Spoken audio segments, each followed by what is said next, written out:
We've seen a lot of very memorable matches over the years. Yes, the likes of Stone Cold vs. The Rock at WrestleMania 17 and Cody Rhodes finishing the story at Mania 40 are moments we'll never forget.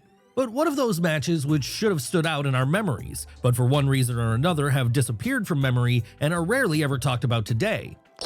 Well, that's exactly what we're going to be looking at right now, starting with Stone Cold Steve Austin and The Rock versus the NWO on the Raw before WrestleMania 18. Yes, we all remember Rock Hogan at Mania in 2002. Hell, it was one of the examples we used in our opening when talking about classic bouts. But what is almost entirely gone forgotten by now is that this wasn't in fact the first time the pair met in the ring. No, 6 days prior to the big show on the March 11th edition of Raw, a major tag team match would take place, and when we say major, we mean it because in terms of sheer star power, this might be the biggest to ever happen, as it saw the two biggest babyfaces of the Attitude Era team up to tackle the combined forces of Hollywood Hogan, Scott Hall, and Kevin Nash. Why was this happening? Well, it was all supposed to be a teaser for WrestleMania, as not only was The Rock taking on Hulk Hogan at that show, but Stone Cold was going to be facing off against Scott Hall as well. So in order to whet fans' appetites, all four men plus Kevin Nash were thrown into the ring together. Really, just go back and look at that match graphic and feel the star power on display here. It's the kind of star power that you could never replicate in this day and age. And what makes this one even more interesting is that it wasn't just the first time all five of these men were in the same match, or the first time The Rock and Hogan technically came to blows. No, it was also the one and only time that Steve Austin and Terry Bollea met in a sanctioned contest. That's right, arguably the biggest wrestling match to never happen did happen here, sort of. As for a few seconds at least, we got a taster of what it may have been like had they ever locked horns fully. As for the rest of the proceedings, well, it was pretty forgettable fare, little more than a quick brawl designed to keep fans excited for what was to come. And to that end, it worked because WrestleMania 18 later that same week would go on to become a huge success. But this wouldn't be the only time the Rattlesnake was involved in a Forgotten Dream match, as just a couple of years earlier, he'd been part of another one when he faced off against Mankind, The Undertaker, and Kane at December 1998's Capital Carnage. Don't remember Capital Carnage? Well, unless you were living in the UK during the late 90s, then you would have had little opportunities to see it. And this is because back then there were such things as UK exclusive pay-per-views. Yes, while today it's a semi-regular occurrence for Raw or SmackDown to head overseas, or for PLEs to happen in England, back in 1998 the best the United Kingdom could hope for was their own special show designed specifically for that market. Sure, this didn't lead to the best cards being produced. No, these were more house shows than major events, something which the matches taking place during them reflected.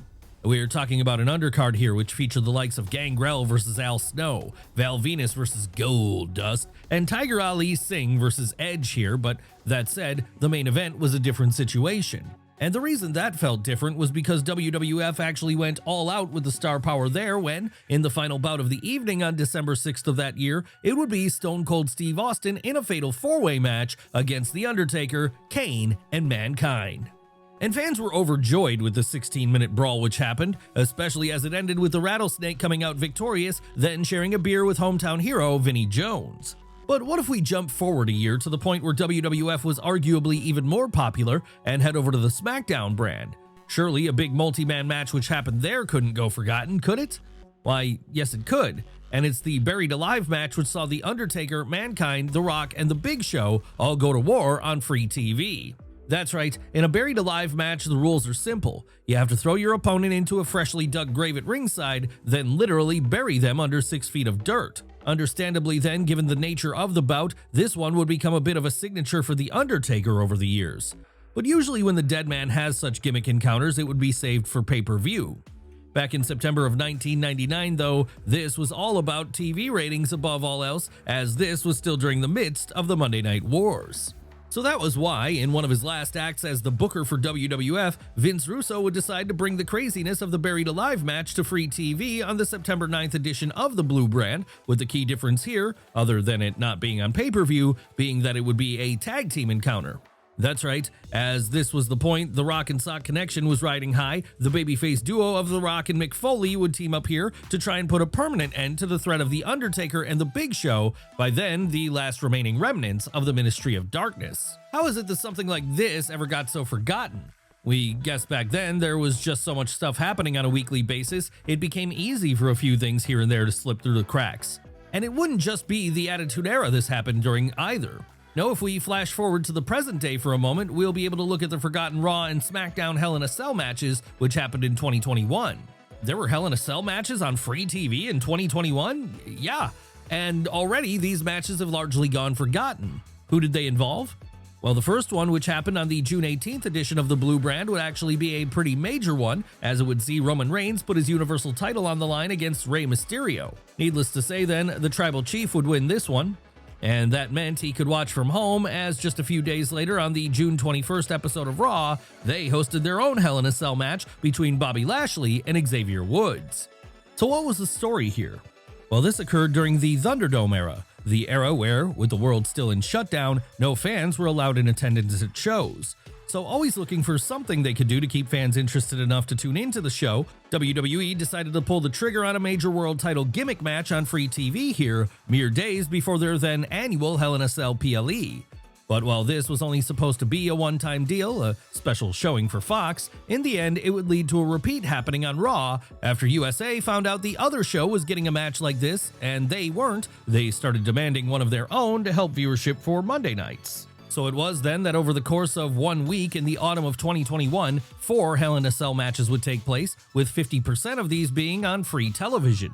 And the fact that few people even remember this anymore is a testament to just how crazy the world was back in 2021. So let's move away from thinking about that time period for now, and instead head back over to the turn of the millennium, as that's where our next forgotten bout happened, the 2002 Raw Showdown between Hulk Hogan and Ric Flair. Yeah, it's been talked about for years now that one of the matches WWF missed the boat on the most was the chance to have Hulk Hogan and Ric Flair main event WrestleMania 8. After all, back then, these were the two biggest stars in the industry, with one being the face of WWF and the other being the face of the NWA. That said, it wasn't like it never happened in WWE at all. No, by the time 2002 came around, both men were back under Vince McMahon's employ again. And this time, the boss would have no qualms about putting them into the ring together. So why isn't this one better remembered then? Well, rather than being built up as a big pay-per-view match, it took place on a random episode of Raw on May 13th. But then perhaps this was for the best, as by that point both men were well past their primes. Come on now, in 2002 Hogan was 48 years old and Flair was 53. So there was no way they were going to give us anything that could live up to what it might have been like back in 1992. Hell, even when they'd met in WCW during the mid-90s, it was a step below what fans had hoped for. So by now, there was no chance of it succeeding. And that's why the entire thing would kind of come and go without any real fanfare at all. Sure, it wasn't a disaster of a match, but it wasn't what you'd call a great one either. Really, the only reason it happened at all appeared to be so that this box could be checked off before each man hung up their boots once and for all. But this isn't the last time we're going to be looking at Ric Flair today. No, there's another example from him that we've still got to look at, the time he faced off against Shawn Michaels on an episode of Primetime Wrestling way back in the winter of 1991. Yes, we all remember the more famous Ric Flair-Shawn Michaels match, the one which took place at WrestleMania 24 and which led to the Nature Boy's retirement from WWE. Come on now, it's the one which ended with the now famous "I'm sorry, I love you" moment. But what few remember today is that this wasn't the first time the pair met in the ring. No, back in 1991, during Slick Rick's first run with WWF, he'd actually have taken on a very young Heartbreak Kid back when the Texan was still trying to make a name for himself as a solo act. That's right, this was not long before Shawn had turned heel on his tag team partner Marty Jannetty by, as Bobby Heenan put it at the time, forcing him to jump through the window of Brutus Beefcake's barbershop in fear. So it seems like this match was a test run to see how HBK would get on as a singles act, and the best way for him to do that was to be one of the first opponents for Ric Flair after he'd made the jump from WCW. Was this a great match? Well, while it wasn't as great as their WrestleMania 24 encounter, it was very good. But then that's what you should expect from these two, even during a period where HBK was a lot younger than he was at his peak. Sure, it wouldn't get a lot of notoriety at the time, but given how things would go between the two in later years, it now serves as a strange curiosity and one which deserves to be remembered better. But for as good as this match was, it might not be the best forgotten match we're going to be looking at today. No, for that, we're going to have to head over to Sunday Night Heat in 2001 to watch Rob Van Dam take on Jerry Lynn. Yes, Rob Van Dam and Jerry Lynn had some classic bouts over the years. Hell, their famous trilogy in ECW still stands today as one of that promotion's highest of high watermarks. But what few remember today is that they actually had another one-on-one meeting, one which happened in WWE in 2001. What was the story here? Well, after ECW went out of business in January of that year, it wouldn't be long before both men found themselves working for Vince McMahon. The only problem for fans hoping to see them reigniting their iconic rivalry here, however, was that Vince McMahon never seemed to see much in Jerry Lynn. So if someone had suggested a big-time showdown between the pair back then, he likely would have dismissed it. In fact, the only reason we have this one at all is because it took place on a C show like Sunday Night Heat. Yes, by 2001, Heat had really become a nothing show, similar to what Main Event is today, and that meant the person in charge of booking the show could pretty much do whatever they wanted. So that was how, on the August 5th episode of the show that year, right as the invasion was in full swing, ECW fans would get a chance to relive a classic from the past. No, this one wasn't as great as they had been prior, but it is still something of a hidden gem nonetheless, and one worth going back to check out to this day. Really, if anything, it deserves more notoriety just because it was one of the few times Jerry Lynn got anything of note to do in WWF. But that wasn't the only forgotten WWF match of 2001. No, if we flash back a few months to January 25th, we'll find an even stranger example in the tag team bout pitting Jeff Hardy and Bradshaw against Matt Hardy and Farouk. No, you didn't hear us wrong. Back in early 2001, despite the Hardys and the APA both being established duos, a match would be booked for an episode of SmackDown which saw them be mixed and matched. And what followed was pretty fun to watch. Why did it happen? Well, it was supposed to help build up to the Royal Rumble later that month. After all, one of the main gimmicks of the Rumble was that it was every man for himself, and so partners, best friends, and brothers might have to fight one another in it. So as a teaser, and a way to see how far these teams would be willing to go should they meet in the Battle Royal, their usual pairing were thrown aside as it became partner versus partner. And while the ending was weird, with Jeff betraying his partner in order to double team him, allowing Matt to get the win and making Jeff a loser, it was a good match nonetheless. Really, if you're looking for any hidden gems from those latter days of the Attitude Era, then this is a good one to go back and fire up on YouTube. Was it more entertaining than our next entry though? Well, let's find out by looking at that one right now, the time Razor Ramon and the 1-2-3 Kid had a crybaby match. Okay, what the heck is a crybaby match? We hear so many of you asking, especially those who weren't around for the New Generation era.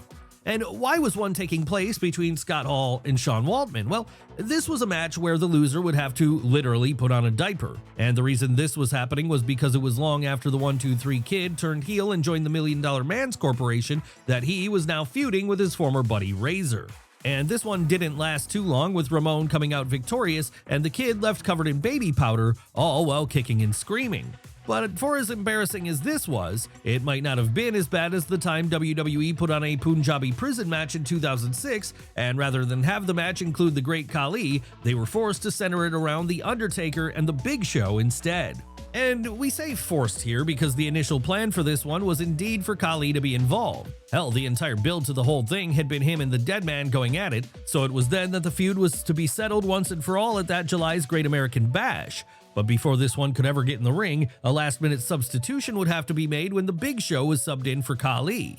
What had happened to cause this exactly? Well, in the lead-up to the bout, the man who the match was designed for was pulled from the show as a result of elevated liver enzymes. So this all meant he was not going to be available to perform at the pay-per-view, and that's how we got a truly bizarre encounter between two big men who, while they did have a history together, were not feuding at that point. And even if they were, it wasn't like fans were clamoring to see another one-on-one contest between the pair, especially not when it was taking place inside the Punjabi prison. However, once all was said and done, the Dead Man would be standing tall as the winner, and everyone would be quick to move on and pretend the whole thing never happened. And we're not at the end of Undertaker matches, which people have forgotten ever happened in the years since. No, our next entry is another example of this, the time Mark Calloway wrestled Rusev in a casket match. Yes, for this one, we're going to have to go back to April 27th of 2018. That was when WWE went to Jeddah to host the Greatest Royal Rumble, the first event in their now long-term partnership with the Kingdom of Saudi Arabia. And this was such a big deal then, the King was able to make a lot of requests about what kind of things he wanted to see on it. So when he wanted The Undertaker in a casket match, just as he'd remembered watching the Phenom do back when he was a younger man, this was what was booked. The only question was, who was going to be the opponent for this one? And that would eventually be Rusev, or at least it would be for a while, until it wasn't. Yes, after making a seemingly harmless online post in which he told Mark Calloway to bury him softly, brother, Prior to the match, presumably in an attempt to create some kind of angle going in, Rusev upset someone backstage, and this led to him temporarily being replaced with Chris Jericho in what would have been Y2J's last match with WWE to date. But that wouldn't last forever. No, with the King allegedly being a fan of seeing The Undertaker take on Rusev, he was eventually inserted back into the bout, and so things would go ahead as originally planned. And this one ended with the Dead Man picking up the win, with few fans ever really talking about it again, despite being the last casket match The Undertaker would ever be a part of. But let's move over to an episode of Saturday Night's Main Event and talk about the boxing match which took place in 2007 between Matt Hardy and Evander Holyfield. Now, WWE has a long history of getting celebrities involved in their shows, particularly boxers. Hell, you could argue two of the most important incidences of celebrities appearing in one of their rings would be Muhammad Ali showing up at WrestleMania 1 and Mike Tyson being present at WrestleMania 14. And even though neither of these men competed inside the squared circle, Vince McMahon had booked at least one boxing match prior to the mid-2000s when he had Mr. T put on the gloves to have a knockout fight with Rowdy Roddy Piper at WrestleMania 2. So really, you can see the logic in thinking that doing this again would work, especially if you had Evander Holyfield on board, one of the greatest heavyweight boxers of all time, and one of only 6 men to have ever held the WBA, WBC, and IBF heavyweight boxing titles at the same time in order to call himself undisputed champion. How could it go wrong? Well, while we wouldn't say this one went wrong, it certainly didn't go down in history in any memorable way either, as rather than putting Holyfield up against someone like a Dave Bautista or John Cena on pay-per-view, he ended up facing Matt Hardy on a throwaway TV special instead. What was the story behind this pairing? Well, it was back when Matt Hardy was in the midst of a feud with MVP, a feud which saw them try to best each other in a number of different disciplines. And this led to them at one point challenging each other to a boxing match on the August 13th, 2007 edition of Saturday Night's Main Event. In what came as a surprise to Hardy, however, prior to the bout, MVP would have to pull out as a result of injury, but luckily for him, he'd be able to find a last-minute replacement in the form of a fighter few had ever beaten. Needless to say then, what followed was short and brutal as Matt got absolutely pummeled by Holyfield, with the whole thing lasting only a matter of minutes before the boxer was declared the winner. And so like that would come the end of the former Undisputed Champion's run in WWE then, with everyone still trying to process what they'd seen before Evander disappeared back into the night, never to be seen inside the squared circle again. One person we would see a lot more of in the ring post-2007 though would be Randy Orton. So long would he stick around, in fact he'd still be there in 2021, right in time for him to take place in our next forgotten match, a one-on-one encounter with Alexa Bliss. That's right, this was all a way to further the then ongoing feud between the Viper and Bray Wyatt. You see, it was at TLC, Tables, Ladders, and Chairs in December of 2020 that Randy had quite literally burned Bray to a crisp when he set the Fiend on fire. So now, with this version of Wyndham Rotunda gone, it was left to his Herald, the Harley Quinn to his Joker, to fight in his stead. And that was how a one-on-one match was booked for Fastlane on March 21st, 2021, which pitted Randy Orton against Alexa Bliss. What happened in this one then?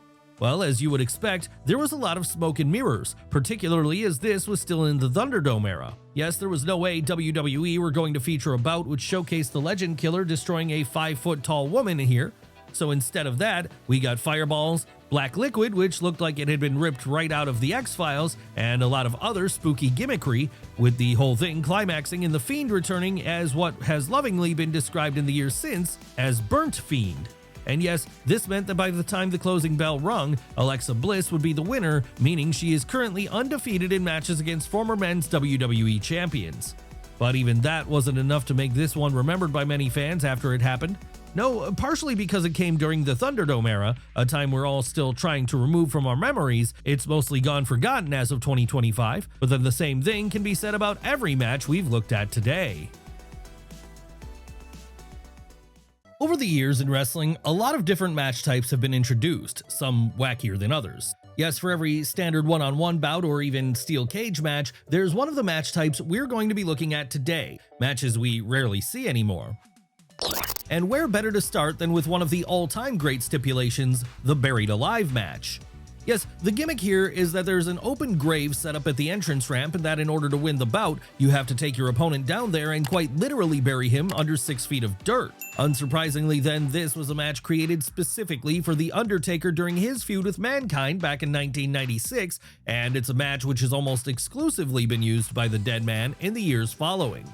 That said, it hasn't been seen a lot in recent decades, probably on account of WWE going PG during the late 2000s, and this no longer being something they wanted to present to advertisers. And with WWE still being an advertiser-friendly product today, it means you're unlikely to see much of it in the future. But then with The Undertaker having since retired, it's not like there's much storyline call for it anyway. So for that reason, we imagine the Buried Alive match is pretty much a dead gimmick at this point, ironically enough. And instead of seeing new incarnations of it, we'll have to be content with going back and watching the old showdowns it's given us. Showdowns like the time Steve Austin took part in one at Rock Bottom in December of 1998, or the time Vince McMahon himself got involved by beating the Phenom at Survivor Series in November of 2003. But of course, this isn't the only rare match type strongly associated with The Undertaker. No, if we move on to our next entry, we'll find another one that the dead man is credited with introducing the world to back in 1992. That's right, it's time for us to talk about the casket match. Now, like with the Buried Alive match, the rules to a casket match are pretty simple, though not anywhere near as deadly in kayfabe. That's right, in place of an open grave located at the mouth of the entrance ramp, there's a casket placed at ringside. And if you want to win this bout, then you have to beat your opponent down to the point that you can put him inside of his casket and then close the lid shut. Who was the first victim of this gimmick? Well, that would be Kamala, as it was at Survivor Series 1992, 2 years after the Phenom's debut, that he took the advantage of the Ugandan Giant's apparent fear of enclosed spaces by placing him inside one. Yes, this was the origin of the idea, with it being a way to play mind games with the dead man's chief rival at the time. But that would be far from the only time the casket match made an appearance on WWE TV, as in the years which followed, it became a bit of a staple for The Undertaker. And when he wasn't using it, the idea was migrating over to other companies too, companies like WCW, TNA, and even Lucha Underground, with it being something which perfectly fit into the telenovela world of that latter promotion. That said, with 2 out of 3 of those companies dead today, and with Mark Calloway no longer an active performer, it means there's not a lot of casket matches taking place in the 2020s. Hell, you'd be lucky if you see one every couple of years, and that makes it a rarity in the wrestling world as far as we're concerned. But then, given the type of bout it is, it really should be a rare one, as it should be saved for special occasions whenever a storyline calls for it to take place. The worst thing you could do to something like this, after all, would be to have it appear on multiple shows every year and take away its specialness, as then it just turns into something which fans become too familiar with. But let's move over to our next entry, a match which, rather than being most commonly associated with The Undertaker, was created by a king and a cowboy instead, the Empty Arena match. Yes, we're going back to Memphis in 1981 for this one, as that was where the first known example of an empty arena match happened. What was the story here? Well, it was that Terry Funk had come to believe that all Jerry Lawler cared about was the adoration of fans, so he wanted to take this away from him by fighting him inside the Mid-South Coliseum on June 4th of that year in front of absolutely no one. With that being a challenge, the king ultimately accepted. What followed on from there then was one of the most unique bouts anyone had ever seen at the time. So unique, in fact, no one would even try to replicate it for years thereafter. No, it wasn't until 1999 that there was another notable example of someone trying it again, this time in WWF when they had The Rock and Mankind do battle over the world title inside of an empty arena on Halftime Heat. Would this match be as great as the original? That depends on who you ask, and it introduced a whole new generation to the concept. Still though, it wasn't like the idea was used regularly following this. No, even now in 2025, it's rarely seen. Sure, there was the Thunderdome era where technically all wrestling was taking place in front of empty arenas, but we're not going to count that here, as this was more of a result of outside circumstances than anything else, not a result of a kayfabe decision made by the performers in the ring. Now, if you want to see a true empty arena bout take place again, you're going to have to wait until the storyline dictates it. So with that in mind, let's move away from this one for now and over to our next rarely seen match type, the one which is so rare it was only ever seen once, the hog pen match. What was the hog pen match? Well, it was something created in mid-90s WWF when Vince McMahon was throwing everything he could at the wall, all in the hopes that something would stick. And that led to him coming up with the idea of putting Greenwich snob Hunter Hearst Helmsley into a feud with kayfabe pig farmer Henry O. Godwin. But this was not just any feud. No, it was one where the blow-off match between the pair at In Your House 5 Seasons Beatings was going to take place under unique rules, as they would meet in a showdown where the rules dictated a hog pen would be located at ringside. Well, how do you win then? Well, you simply had to throw your opponent into the hog pen, and from there watch them flail about in the slop as pigs roamed around them. Yes, it was a bizarre one to say the least, and one which, if truth be told, appears to have been part of Triple H's punishment for the infamous curtain call incident he took part in a few months prior. Come on now, the whole thing was clearly designed for that final shot of Paul Levesque covered in mud and pig crap, looking like a fool for the audience in attendance. Needless to say then, this stipulation wasn't used a lot. In fact, it only happened one more time, when Vicky Guerrero took on Santina Marella at Extreme Rules of 2009. And ever since then, the hog pen match would be shelved, so we'll just have to wait and see if it ever makes a return. So let's move away from that one for now then and over to our next entry instead, another match type which was created for one person specifically and that pretty much died out once the performer's in-ring career came to an end, the specialty bout of the Great Khali, the Punjabi prison match. Of course, technically the Punjabi prison match is really a variation on an already existing bout, the steel cage match. Yes, one of the earliest gimmicks in wrestling, steel cages have long been popular with fans, initially as a feud-ending showdown designed to ensure that no one other than the two participants involved got in or out of the ring. But as the years have gone on and steel cages have become more normalized, there have been multiple different variations introduced, variations like War Games, Hell in a Cell, and the Punjabi prison. That said, while War Games and Hell in a Cell remain popular today, the same cannot be said for the third type we mentioned here. And the reason for that is, at least in part because, rather than the two cages involved here being made out of steel, they were made out of thick bamboo canes, or at least in kayfabe they were. In reality though, they were also made of steel and only painted to look like bamboo. Regardless though, the thickness of the rods that created the structure presented a problem for cameramen trying to film the thing, as it did for fans in attendance trying to watch, as it became nigh on impossible for anyone to see what was happening in the ring. But that wasn't the only thing which cursed the Punjabi prison match right out of the gate. No, there was also the fact that the Great Khali wasn't even able to appear in the original one. And this is because he'd been pulled from the card of the Great American Bash 2006 at the last minute on account of a wellness test failure. So as a result of him being unavailable, his planned opponent for the night, The Undertaker, would have to challenge The Big Show instead. As you can expect then, what followed was not good, and this meant WWE were even less inclined to try the gimmick again in years following. Hell, ever since that point, there have only been 2 examples of Punjabi prison matches in WWE, and no other company has even attempted to tackle it, as it just seems like more of a headache than it's worth. No, the chances are we've all seen the last of this gimmick now, unless the Great Khali comes out of retirement one more time, that is. Outside of that though, there really is no reason for it to happen again. One rare match type we could see a reintroduction of at some point down the line though would be our next entry, a match which was fittingly first created during the wild and violent days of the Attitude Era. What match type are we talking about here? Why, the First Blood match, of course. Travel back to 1998 with us if you will. Stone Cold Steve Austin was the WWF champion, and his current challenger of the month was none other than the Big Red Machine Kane. But while this was a difficult enough mountain for the Rattlesnake to climb, things would be made all the harder once he realized that his showdown against the heel at King of the Ring in June of that year was going to be under First Blood rules. What were First Blood rules? It was simple. The first person to bleed lost. And given Kane was nearly covered from head to toe by his ring gear, this put the champion at an incredible disadvantage. So when he lost then, it shouldn't have come as a huge surprise, and it also shouldn't have come as a huge surprise that in the blood-soaked time which was the turn of the millennium, the First Blood match would make multiple more appearances on TV in the years which followed, perhaps most prominently during the end of an era bout between Stone Cold and The Undertaker at Fully Loaded the following year. That said, as WWE went in more of a PG route toward the late 2000s, banning blood from their screens in the process, it meant that the First Blood match would become a thing of the past. Could it be brought back again today? Sure, though it's unlikely this would happen in WWE, as while their ban on bleeding in matches has been softened somewhat in recent years, it's still not something they tend to allow for the most part.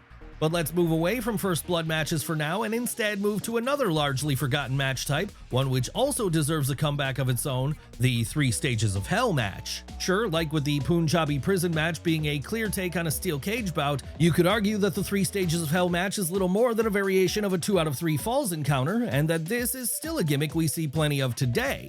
But what separates the two is that while the latter is generally just 3 straight falls of standard wrestling, the former differentiates itself by having new rules each time a new fall begins. This isn't just a chance to see who the better man is across multiple rounds, no, it's a chance for wrestlers to test their mettle in a variety of different circumstances. Take the first, and probably the most famous instance of this match type for example, the one which pitted Stone Cold Steve Austin against Triple H at No Way Out in February of 2001. That one started off simply enough, with Fall 1 being a straight wrestling bout, but as Fall 2 started, the rules changed and things turned into a street fight. And then by the time Fall 3 began and both men were physically spent, the steel cage would be lowered down from the ceiling to lock everyone involved inside. Needless to say then, this was a very unique implementation of an old concept, and it was one which fans enjoyed, with this being the reason it would periodically be brought back over the years which followed. Not too much, however. No, as of 2025, there have only been 4 further examples of the 3 stages from Hell match taking place, all of which occurred in WWE. Triple H vs. Shawn Michaels in December of 2002, Triple H vs. Randy Orton in June of 2009, John Cena vs. Ryback in June of 2013, and Johnny Gargano vs. Adam Cole in August of 2019. Outside of that, many fans forget it exists. But then that's probably for the best, as it really should be something which is used extra sparingly, saved for either a huge blood feud, as was the case with the game and HBK back in the day, or for the climax to a huge storyline, as happened during the last one where Adam Cole finally reached the mountaintop and solidified himself as NXT champion. Yes, whenever we see this one be dusted off again, we want it to mean something. After all, that's how you keep a gimmick bout feeling special after so many years. Really, the next example of this taking place should be something major like a Cody Rhodes-Roman Reigns rematch, or maybe even Gunther and Seth Rollins over on Raw. Until that point, we have to be content enjoying the ones we've been given already over the years. And while we're doing this, we can always go back and enjoy some of the rare examples of our next entry being put on too, the often forgotten Boiler Room Brawl. Yes, much like with the Buried Alive match, the idea was something first created as part of the feud between The Undertaker and Mankind in 1996. But while the Buried Alive match was very much positioned as the specialty of the Dead Man, the Boiler Room Brawl was sold to us as Mick Foley's domain instead. Largely because prior to this, he'd developed a habit of doing promos from the bowels of whatever building WWF was in that night. As to what the rules to this specialty encounter were, well, it was that the bout would start off in the boiler room and from there make its way throughout the arena, with the initial goal being to be the first one to get back to the ring. Needless to say then, Mrs. Foley's baby boy would walk out of that inaugural match the victor, not just because he got to the ring first, but because he also stole The Undertaker's manager Paul Bearer away from him. And the same thing would happen in the second Boiler Room Brawl too, with it being the Big Show who Mankind defeated that time. After that, however, the New Yorker would lose every subsequent showing, with those showings accounting for all the gimmick matches of this name to ever take place outside of the 2 which happened in WCW during 1999. Yes, it remains an incredibly rare match to see, one which, if truth be told, hasn't been on TV at all since December of 1999 at this point. Does that mean it's time for it to make a comeback? We'll just have to wait and see. But what about our next entry? Is it time for that one to make a comeback too? Well, let's find out now as we look at it in more detail, the Inferno match. Yes, this is another one connected to The Undertaker, as the Inferno match was first created in WWF in 1999 as part of the feud between the Phenom and his kayfabe brother Kane. And this match would only end when someone was set alight. Obviously then, this is a very dangerous match type and one which required a lot of real safety measures be put in place ahead of time, with this probably being why it's something so rarely seen. Hell, WWE's only ever used it 6 times in its history, and most of these have involved Kane as a participant, with him usually coming out on the losing end. But with Kane being retired now, it seems highly unlikely they're ever going to do a showdown like this in the foreseeable future. So we'll all have to be content with going back and watching older versions of this one if we want to see them and the wildness that they could entail. But let's move away from fire and flames now and over to something altogether safer, though no less rare in wrestling, garbage. Why are we talking about garbage? Well, because the gimmick for our next entry is the dumpster match. That's right, the dumpster match, something we've all probably seen an example of at some point during the course of our wrestling fandom, even if it's something we don't see a lot of in general. And if for whatever reason you haven't seen one before and need an explanation of what it is, it's pretty much exactly as it sounds. There's a dumpster at ringside, and the ultimate goal is for a wrestler to beat down their opponent enough to the point that they can be thrown into this dumpster and have the lid be shut over the top of them. It's a variation on the casket match we talked about earlier. Unlike the casket match, however, the dumpster match was never strongly associated with any one particular performer, and this meant there's not been a huge call for it to be used over the years. Really, the only notable example of it happening might be the WWF Tag Team title bout between the New Age Outlaws and Cactus Jack and Terry Funk, which happened at WrestleMania 14. Of course, a large part of the reason this one remains so notable today, though, is because the build to it included that insane spot in which both of the babyfaces were thrown off the entrance ramp while locked inside a dumpster. A stunt that legitimately injured the Funkster when it happened, as there was no padding inside of there for him to cushion his landing. Outside of that, there are only 3 examples of the dumpster match on record. One between D-Generation X and the Dudley Boys at King of the Ring 2000, another between Braun Strowman and Kalisto on an episode of Raw in 2017, and another still between Chelsea Green and Mi Chin on an episode of SmackDown in 2024. Yes, this is certainly a fun match stipulation whenever it gets used, but we really can't see a way this happens on a regular kind of basis going forward. But what about our next subject? That being none other than the blindfold match. Come on now, out of all the gimmicks we've looked at today, the blindfold match might be one of the rarest of them all, and the reason for that is because there's not actually that much you can do with it. No, it's very much a once you've seen it one time, you've seen everything you need to kind of bout. Hell, in the entire history of wrestling, there's only been 4 examples of it taking place in major promotions, 3 in WWE and 1 in TNA. As for the WWE ones, well, the best example of that probably remains the original, the meeting between Jake the Snake Roberts and the model Rick Martel at WrestleMania 8. There, the 2 men involved showed exactly why this one can be so fun, as it became a prime example of audience participation in the sense that Jake was able to get the crowd to help him find his opponent by pointing in various directions, full pantomime style. That said, for as much fun as this would have been for the live crowd, it's not an experience which is as easy to translate over to an audience watching at home. And that's why the other 2 examples of the blindfold match in WWE have been spread out very sparingly, with Jamie Noble vs. Nydia taking place at No Way Out 2004, and Triple H vs. D'Lo Brown happened on an episode of Raw 2 years prior. Outside of that, this is it for WWE. No, if you want the only other example of such a gimmick, you have to look at the one which happened in TNA at Lockdown 2007.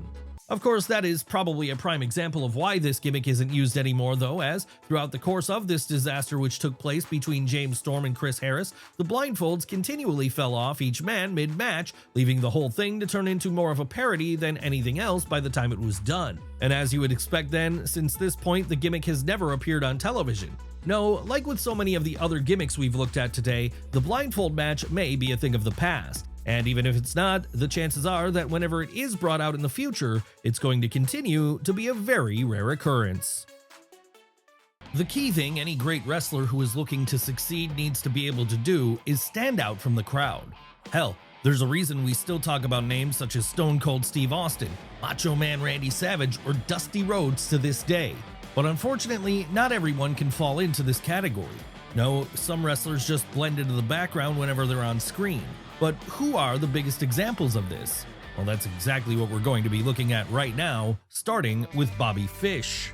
Yes, it's a sad reality that charisma isn't a thing all performers have in droves, even if you're someone who is as good at the fundamentals of your craft like Bobby Fish is.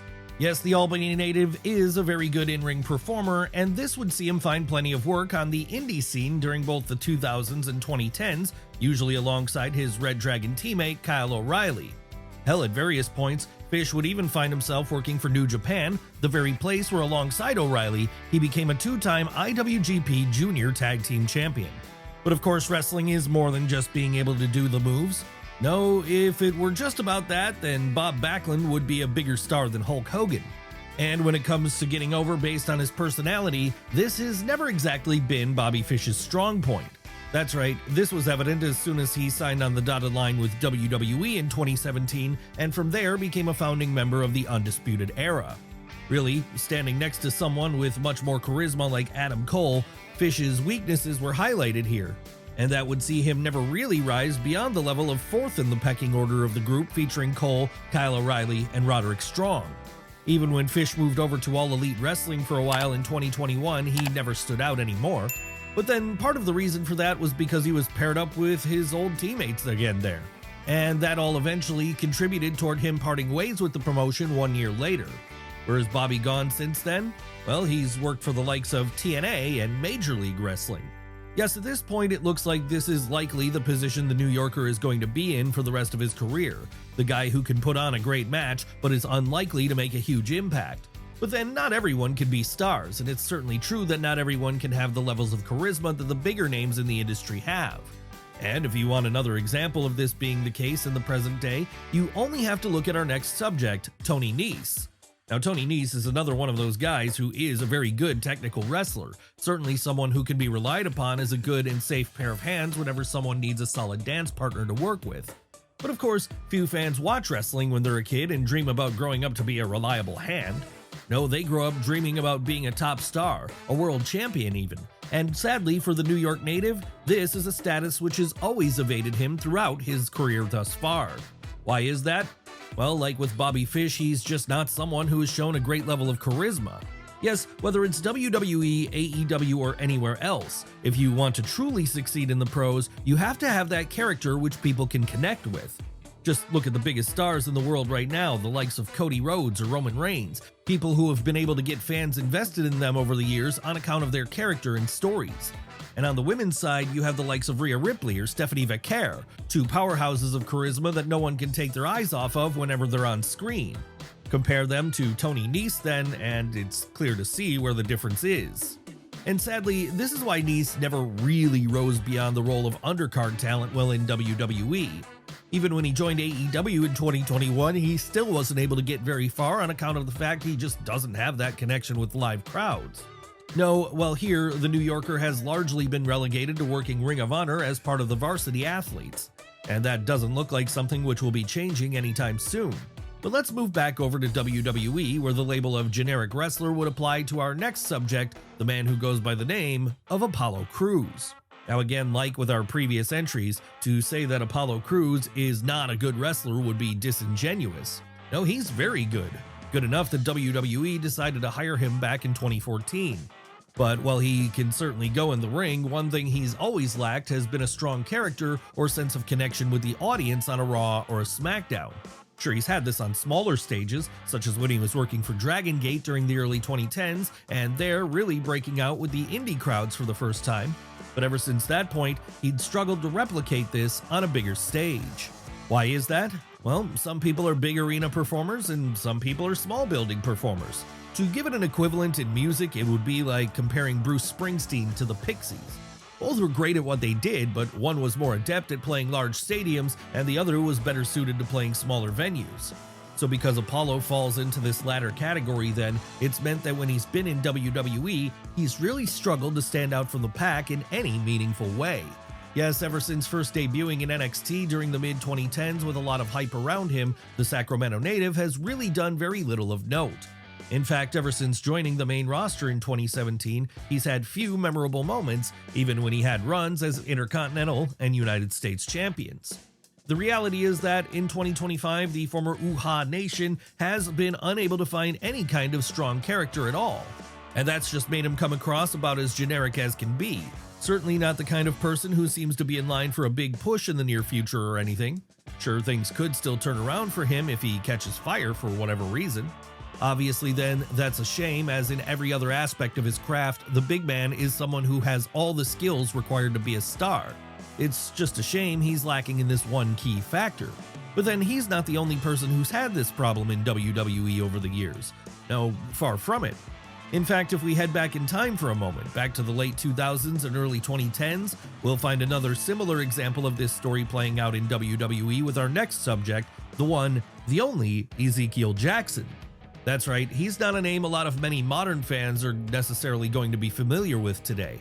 And there's a reason for that. What is the reason? Well, back during his most high-profile run, when he was a WWE superstar, Ezekiel Jackson didn't exactly do a lot to stand out. No, back then, even when he was an active member of the roster, you could have been forgiven for forgetting he was on TV at the best of times. Maybe this was a consequence of him never having an indie run prior to his time in WWE, and so never learning how to connect with crowds on a smaller stage first. But then maybe not, because as we've seen with others we've looked at today, this isn't a guarantee of success in that regard either. No, the truth is probably a lot closer to the fact that, when push came to shove, Jackson just wasn't ready at that time. Sure, he had the look, but when it came to creating that emotional connection with fans, both live and in attendance, it just never seemed to materialize in his case. It was certainly evident during his run in Florida Championship Wrestling between 2007 and 2008, and it was even more evident when the big man was called up to the main roster between 2008 and 2009 to play the role of Brian Kendrick's bodyguard. Perhaps it shouldn't come as a surprise then to learn that at this point, after realizing Ezekiel just wasn't cutting it as a top-level star, Vince McMahon decided to send him to the WWE CW brand in 2009, with the hope here presumably being that this would afford the rookie an opportunity to find that missing piece of his game, all before then being called back up to a Raw or SmackDown. But while he certainly did have success on the formerly Extreme show, even becoming the final ever WWE CW champion, Jackson was never able to gain any higher level of charisma throughout that entire run. No, by the time 2010 came around, the die certainly seemed to be cast on his future prospects, and that meant when he was put in the core, the Nexus offshoot stable led by Wade Barrett, it should have been clear where things were going to go next. Really, what he needed here was a turnaround in his fortunes, and a fast one. But alas, no matter how much the big man might have desired such a thing, in the end, it just wasn't meant to be. What happened instead? Well, after the core frittered away and Jackson was still no better off, he'd get a token run as Intercontinental Champion in a last-ditch Hail Mary attempt to make something happen. And when that didn't work, he'd be cut from his contract altogether. Yes, this was the end of the road for the big man as far as his time in WWE went. And while he would have runs following this in places such as TNA and Lucha Underground, he never managed to make a comeback to WWE. No, things remained what they were for Ezekiel Jackson on the indies, and that's the same fate which would sadly await our next subject too. That's right, it's time for us to talk about Manu. Now, when we talk about Manu as being someone who wasn't able to find a character in WWE which allowed him to connect with fans, we need to emphasize how big of a deal that is, because this wasn't just any old rookie. No, this was a member of the Anoa'i family. For whatever reason though, the high levels of charisma that most of his family are blessed with had never transferred over to Manu. No, in his case, when he made his WWE debut in 2007, he'd proved to be a bit of a flop. That's right, despite being set up for immediate success by being put right into a prominent stable in the legacy alongside other second and third generation superstars such as Randy Orton, Cody Rhodes, Ted DiBiase Jr., and Sim Snuka, Manu never managed to get beyond the starting blocks. And the reason for that was simple. Unlike his father or some of his more famous cousins, he didn't seem to have that X factor. Obviously then, this meant no matter what his family credentials were, he was unlikely to rise higher than being a prelim guy in WWE. No, almost as soon as he joined the legacy, Manu would find himself on the outs from the group, and once that happened, he was as good as done in terms of his career prospects under a Vince McMahon. So it would be in early 2009 that he'd be cut from his contract. Would the Connecticut native recover from this? Unfortunately not, as from that point onward, he'd be relegated to working the indie circuit, somewhere he remains until the present day. And as of yet, he's never been able to make it back to WWE, even with the Bloodline and all its various members now ruling the roost there. And Manu isn't the only performer who's been unfavorably compared to Roman Reigns over the years, who failed to make much of a splash in WWE, despite at one point being put on the fast track to success. No, if we head a few years further back to the early to mid 2000s, we'll see another perfect example of this in our next subject, Luther Reigns. Yes, we all know that there is a Reigns who rules the roost in modern-day WWE, and that Reigns is the tribal chief, but he wasn't the first person who worked in WWE who went by this name. No, years before him, there was a man who had the shoot moniker of Matthew Weiss, but who changed this to Luther Reigns once he got into the ring. Unlike Roman, though, who managed to become one of the more charismatic and over-performers of his era before all was said and done, Luther would never be able to reach such a peak. Why was this? Well, like with some of the other people we've looked at today, this New Yorker just never really had it to that level. Sure, he had the look, being something of a physical specimen and all, but when it came to the other aspects of the ring, he never quite put them all together, and this meant he just wasn't able to connect with audiences, as there just wasn't a lot there for people to grasp onto. Could this have changed over time? Maybe. But time wasn't something Reigns had on his side back then, as after only 1 year on the main roster between the spring of 2004 and the spring of 2005, he'd be cut from his contract, with Vince McMahon at this point feeling like he'd given him enough chances to make an impact by putting him in storylines with the likes of Kurt Angle. And so it was then that, as the second half of the decade dawned, the big man would be forced to return to the indies from whence he came. And sadly, he'd never develop a big connection with fans here, meaning a WWE return would never be in his future. Though as it stands today, Luther Reigns has become forgotten by many fans. Really, he's proof positive that just being 6'5" and having a bodybuilder's physique isn't enough to make it in WWE if you don't have anything else to add to the equation. But again, as we've shown already today, it isn't just WWE where some of the more generic wrestlers out there have been found. Though if we switch back over to present-day AEW again, or at least their sister brand Ring of Honor, we'll find another example of this phenomenon in action. Who are we talking about here? Why, Arya Daivari, of course. Now again, as we've pointed out with so many of the people we've covered already today, Arya Daivari is far from being a bad wrestler. No, he's pretty good in fact, and this is something he's proven regularly over the years. But as is always the case, just being a good wrestler alone is never going to be enough to turn someone into a star. No, even the greats like Bryan Danielson or Bret Hart, while never excellent promo guys, had that special it factor about them which made them connect with people in a bigger way. When it came to this Minnesota native though, he never had that it factor, and that meant no matter what he did, he was always destined to be more of a prelim guy than anything else. Yes, whether it be his early run on the indie circuit, his spell in WWE, or his current role in AEW, Daivari has always been less of a star and more of a guy who puts over the stars around him. Even when he was in the cruiserweight division in WWE back between 2016 and 2021, there primarily working on shows like 205 Live, he was someone who played second fiddle to the likes of Adrian Neville and Buddy Murphy. As you would expect then, once he was cut by WWE and from there found a new home in AEW, Arya would be in much the same spot, with his early weeks as part of the roster seeing him largely performing on Rampage. And since then, he's become a periodic presence on Ring of Honor TV. Yes, the truth is, personality has just never shown through on screen with Arya Daivari. To be fair though, it's also a problem our next subject suffered from throughout his career, enough to where he eventually decided to stop wrestling and become a commentator instead. Who are we talking about this time? Who else but Byron Saxton. To be fair to Byron Saxton though, this was a man who always had more of a broadcaster's mind to him than an in-ring performer's one, even before he made it to WWE in 2007.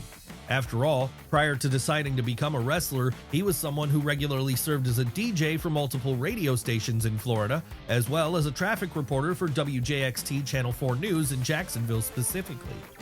Obviously though, at a certain point, the man who goes by the real name of Brian Kelly decided he had more in him, and that was what led to him following up on a long-held dream of becoming a professional wrestler. How would this work out for the Virginia native? Well, not the best, as after auditioning to be a part of the 4th season of Tough Enough, Brian would fail to get a spot on the show, presumably because WWE felt he just didn't have that star quality they were looking for. But that would not be the end of the reporter's quest to make it to WWE, as from there he began working on the indie circuit for a while, with all this eventually being enough to see him get a second look from the company and an eventual developmental contract in October of 2007. And after this, he would compete during Season 4 of NXT back when that show was in its original game show format. But upon failing to win that show, it wouldn't be long before Saxton would quickly find himself joining the commentary booth and leaving the ring behind for good. Yes, while he may have never shown an ability to connect with fans as a wrestler, he did at least find that second life outside of the ring. Even today, in fact, he remains a part of WWE's payroll, with his most recent on-screen appearances coming on NXT in early 2024, where he briefly replaced Booker T on the commentary booth. Is there still a chance he could lock it up with someone again before all is said and done? Probably not. In fact, there's probably less chance of him lacing up his boots again than there is of our next subject doing the same, Mason Ryan. Yes, many fans know Mason as the Welsh Dave Bautista. Come on now, look at him and then look at Big Dave and tell us you don't see the resemblance. Unfortunately for the Tremadog native, however, well, Batista had bucket loads of charisma, enough to see him succeed at the highest level in WWE before then heading over to Hollywood. Ryan did not have the same. No, in him what you had was someone who looked as impressive, but who didn't have the connection with audiences that the animal possessed. And this meant, despite WWE making attempts to push him as a thing back during the early to mid 2010s, it just never worked out as fans never really took to him. That's right, as soon as he was signed up to a WWE developmental contract in 2009, and from there sent down to Florida Championship Wrestling, expectations were high for him. And even at this early stage in the game, it was clear those expectations were not being met. Even when he was given the FCW Florida Heavyweight Championship for a time, the big man's fortunes didn't change.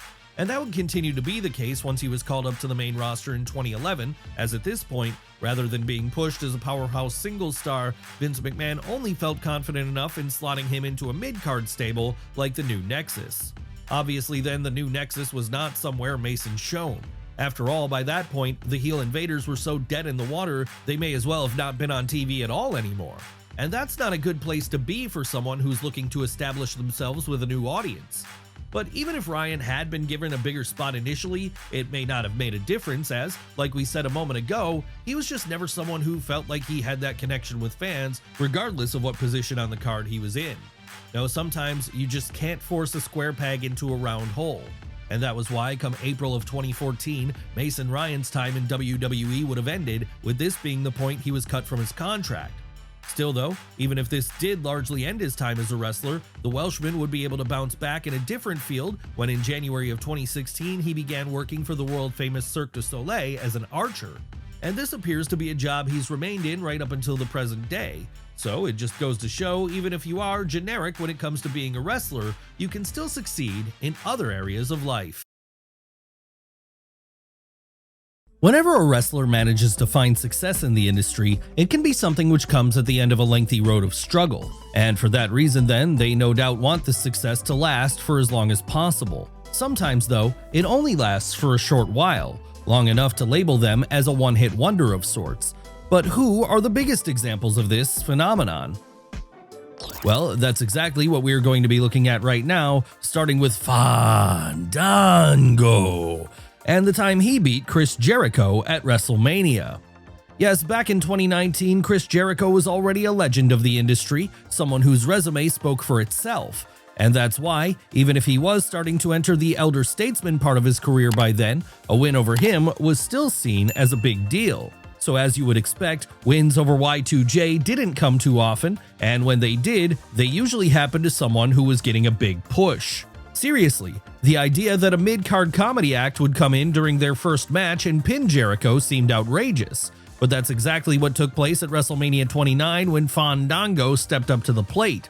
Who was Fandango? Well, he was a ballroom dancer gimmick portrayed by journeyman performer Johnny Curtis. Needless to say then, this was not a character many had pegged for main event success. No, if anything, the assumption was he'd be in the Santino Marella role of undercard guy who could get fans invested in some funny goings-on. But Vince McMahon clearly had a different idea here.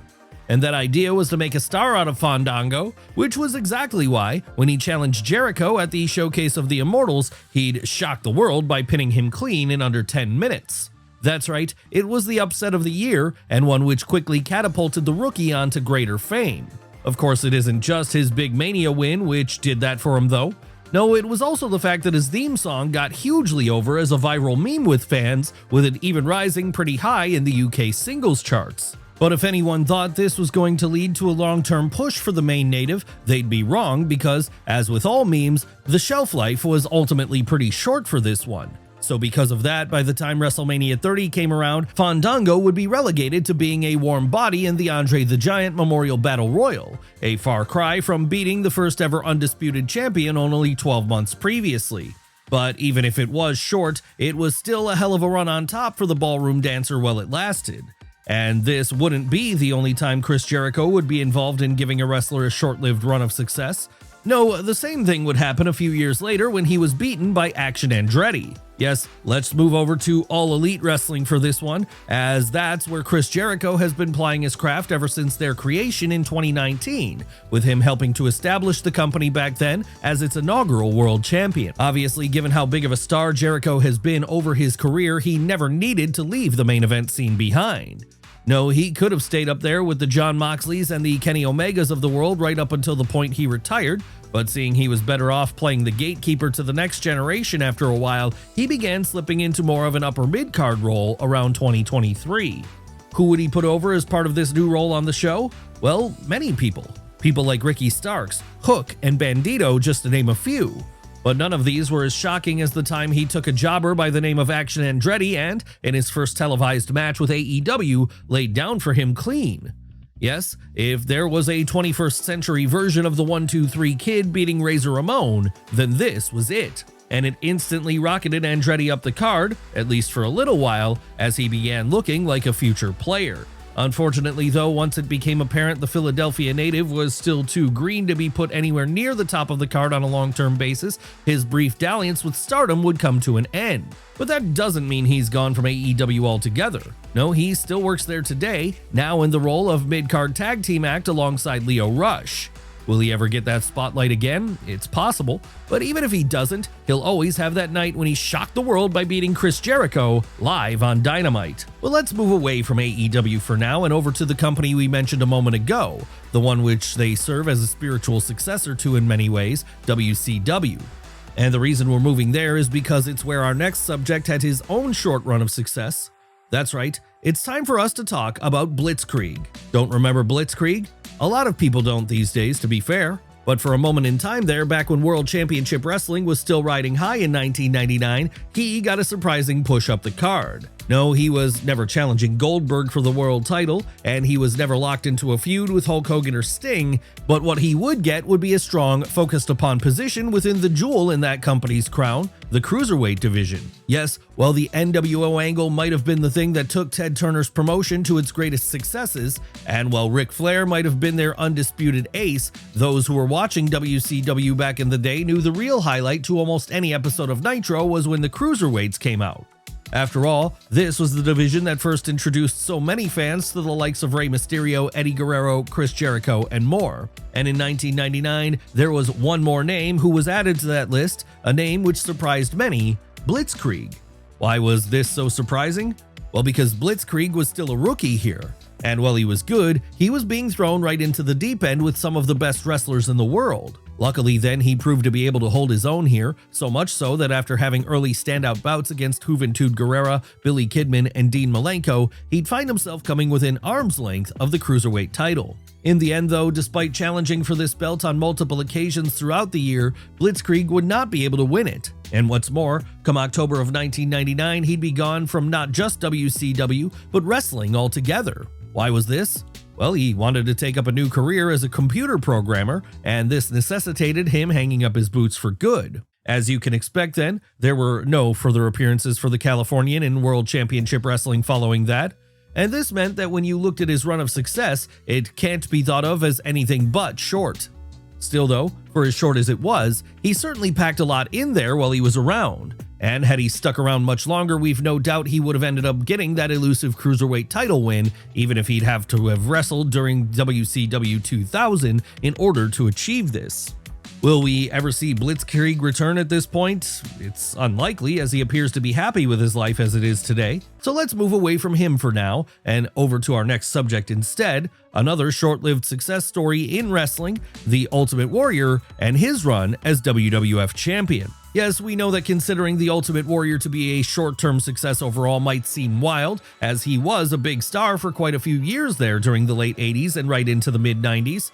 But while he was a regular presence in wrestling throughout this period, he never managed to stay on top of the mountain for long.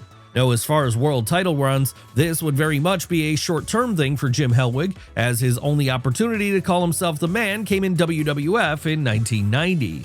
What happened there? Well, that was when he challenged Hulk Hogan at WrestleMania 6 and pinned him clean in the middle of the ring, in the process becoming not only the WWF champion, but also the Intercontinental champion too. As you would expect then, this was supposed to be the start of a lengthy run as him being the successor to the Hulkster, the new face of the company. But as would quickly become apparent, Warrior was not drawing at the box office in the same way that Hogan had. So because of this, by the time January of 1991 came around, the decision would be to take the belt off of the Warrior, with this being what happened at that year's Royal Rumble.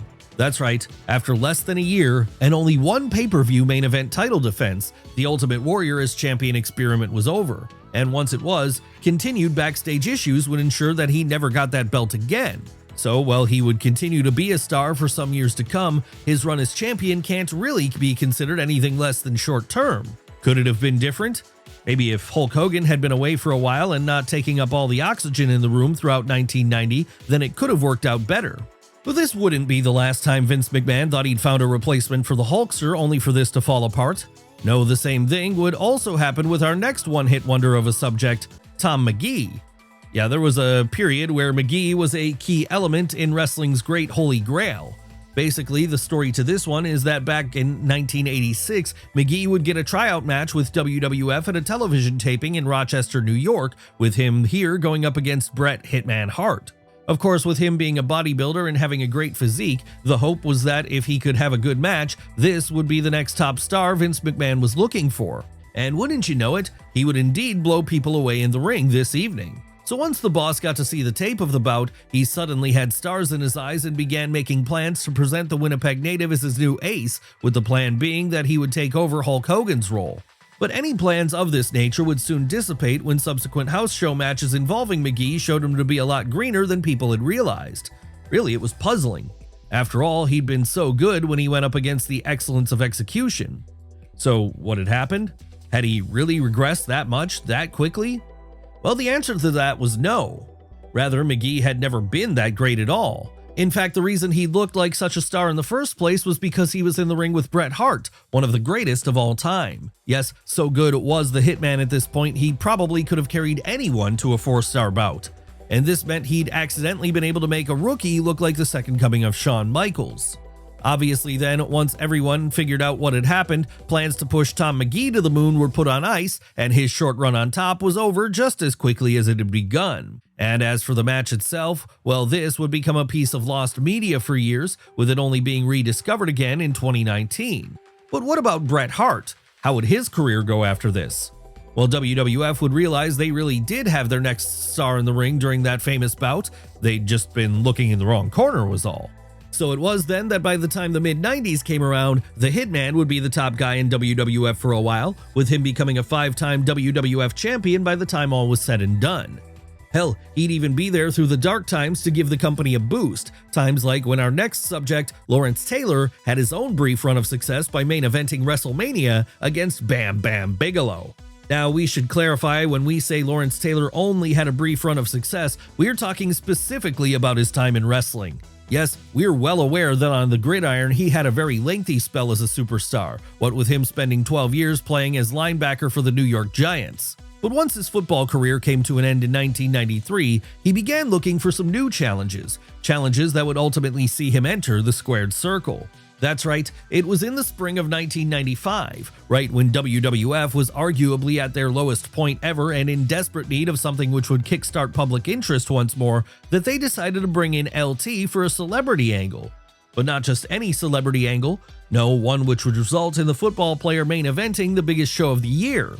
Sure, it couldn't have made Shawn Michaels and Diesel happy to see their world title bout get bumped from the spot, but with things the way they were, Vince McMahon felt like this was the only option he had if he wanted to get people to buy the show in large numbers. So now that this was decided upon, the next step was to find a challenger for Taylor, someone who could come across as legitimate, be a safe pair of hands for someone who'd never wrestled before, and also be convinced to lose the match. And in the end, the man who best fit the bill for all three of these categories was Bam Bam Bigelow. Yes, the WrestleMania 12 closer would now be Lawrence Taylor versus the Beast from the East, with the whole thing first being teased at the 1995 Royal Rumble. How would the match itself go? Well, it wasn't a Matt classic by any means. It did the job in the sense that LT was able to be carried for 12 minutes and was able to get the win in the end. So after it was over, it was very much a case of mission accomplished. But partially because it didn't exactly do big business at the box office, and partially because Taylor didn't appear to have any desire to step into the ring for a second time, his run on top would come to a very abrupt end here. Obviously then, this has to rank as both one of the shortest and most successful runs on top because while it only amounted to one match, that one match was the main event of WrestleMania. Of course, this wouldn't be the only time someone had a short run pretty much entirely centered around the showcase of the Immortals though. No, while our next subject Nicholas wouldn't main event the show in 2018, he would win a title there when he had his one and only match to date by teaming up with Braun Strowman to defeat The Bar. Yes, this one actually happened, and it all happened relatively recently, all things considered. It all started back in the lead up to WrestleMania 34. Braun Strowman had his sights set on the Raw Tag Team titles, which were then being held by the duo made up of Sheamus and Cesaro. But with him not having a tag team partner, Red Brand General Manager Kurt Angle wouldn't let the Monster Among Men go it alone. No, if he wanted a challenge for the gold, then he'd have to find somebody to team up with.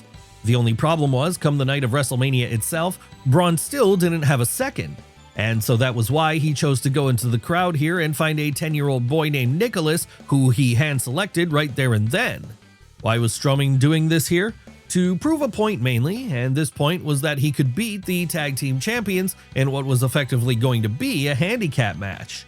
So it was then that just 4 minutes later, Braun Strowman and Nicholas would be holding the gold over their heads, with this technically making him the youngest champion in WWE's long history. But as it happened, he wasn't just some random fan who'd gotten lucky that night. No, he was the son of referee John Cone. Obviously then, given his age, going on the road to defend the tag team titles was not going to be an option, if for no other reason than because he had homework to do.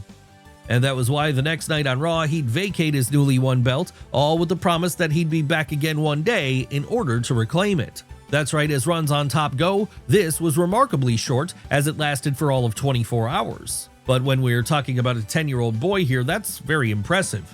Come on now, who else his age could say they were able to defeat the Bar? We've no doubt the whole situation made him very popular at school the next week. But he's not the only person who had their brief run of success in WWE centered around a single WrestleMania moment. No, just a few years later, the exact same thing would happen with someone else, a person any turn of the millennium teenager will be all too aware of, someone who goes by the name of Johnny Knoxville and who at WrestleMania 38 had a one-on-one encounter with Sami Zayn. Yes, whether it be as a member of the Jackass crew alongside Steve-O, Chris Pontius, and many others, or in his later film work where he's gone in a more of a solo direction, the Tennessee native has been something of bordering on a household name for decades now. And it wasn't even as if WrestleMania 38 marked his first appearance inside of a wrestling ring. No, he'd already shown up as a guest star for Raw in both 2008 and 2010. But 2022 represented something totally different for him, in that this time he was going to have a match. That's right, it was at this point that after getting into a war of words with Sami Zayn, someone who was by then still in his pre-Bloodline affiliation days, and so still a complete comedy character, that the two would decide to settle things in the ring. And this would lead to one of the most ludicrous but funny matches the Showcase of the Immortals has ever seen. Come on now, how many times have we seen a wrestling match involve a giant rubber hand or a human-sized mousetrap? Sure, a lot of the reason it worked was because Sami Zayn helped carry the match, but Johnny Knoxville deserves his flowers too, as it takes two to tango. Hell, his role in the entire proceedings is even more impressive in a way, because he's the one who isn't a trained wrestler. Did that mean his moment in the sun at WrestleMania was going to mark the start of a new career for the Knoxville native, much like a Bad Bunny or a Logan Paul? No, Johnny had far too much other stuff going on to commit to WWE for the long haul, so instead, he'd return to the world of movies and TVs, leaving his run of success in the ring to come to an end here. Of course, there's always the chance he does return for another match in the future, or at very least another appearance. And if he does, maybe he'll be able to pick up where he left off and this time go even higher, possibly by getting a rematch against Sami Zayn or even targeting someone else entirely. But this wasn't the only great comedy moment which created a short run of success for a WWE wrestler. No, back in 2014, right at the peak of the PG era, there would be a similar kind of match that happened which allowed at least one of its participants to create a unique moment in history. What are we talking about this time? What else but Hornswoggle and the truly one-of-a-kind WeLC match. Yes, this one was the same concept of a TLC match, a match stipulation which involves tables and ladders and chairs, and which has given us at least one of the most iconic bouts in WWE history. But what makes the WeLC different? Well, it involved little people fighting it out instead. That's right, this all happened during a pre-show at Extreme Rules in May of 2014. As to who the competitors were, well, they'd be El Torito and Hornswoggle. And sure, Hornswoggle might have already been someone known to fans ever since he was first introduced back in 2006 as the little bastard sidekick of Fit Finlay, but this was really a coming out moment for him, as it allowed him a rare opportunity to have a real competitive match where the spotlight was actually on him. Sure, it was a comedy encounter, but like with Sami Zayn and Johnny Knoxville's showdown about a decade later, this one totally worked as all the comedy beats hit just right. And once it was all over, even if Hornswoggle ended up losing the bout, he seemed to be the one who was the most elevated by the whole thing, as he was the person people talked about first when they recounted the spectacle later on. So did this mean Dylan Postal would see a continued wave of success as the months went on? Not exactly. No, once WLC was in the rearview mirror, he'd return to being more of a comedy sidekick, with this being something which continued all the way up until he was released from his contract in 2016. But at least he'll always have that moment where, for one night anyway, he was on top of the world. And that's something which can never be taken away from him, no matter how much time passes and how many different eras come and go. And Hornswoggle isn't the only person from the time period who had a brief moment in the sun when it came to success and stardom. Though in the case of our next subject, his ceiling appeared to be a lot higher at one point, and that's because his name is none other than Ryback. Let's take you all the way back to 2012 if we can. That was the period when Ryback Mania was at its peak. Why was this? Well, after arriving on the scene that spring with a whole new gimmick following the failure of the Nexus, this was where fans would quickly start to fall in love with the big man.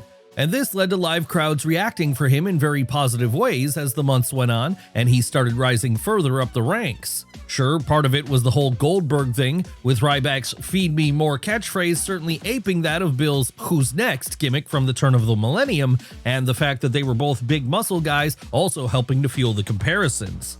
But to call the Las Vegas native nothing more than a Goldberg ripoff would be underselling the appeal he had in 2012. No, there was more to it than that, and this was exactly why by the time Hell in a Cell came around in October of that year, he'd be challenging CM Punk for the WWE title inside of the titular cage. Would he win the gold here? No. By that point, there was no stopping the train that was Punk's 434-day run as champion. So in the end, Ryback proved to be collateral damage, and this would have a big impact on him going forward as it happened because now that he'd lost, he just didn't have that same kind of aura anymore. Yes, it was always going to have to be the case that the big man would lose eventually, and when this did happen, he was going to have to rework some things.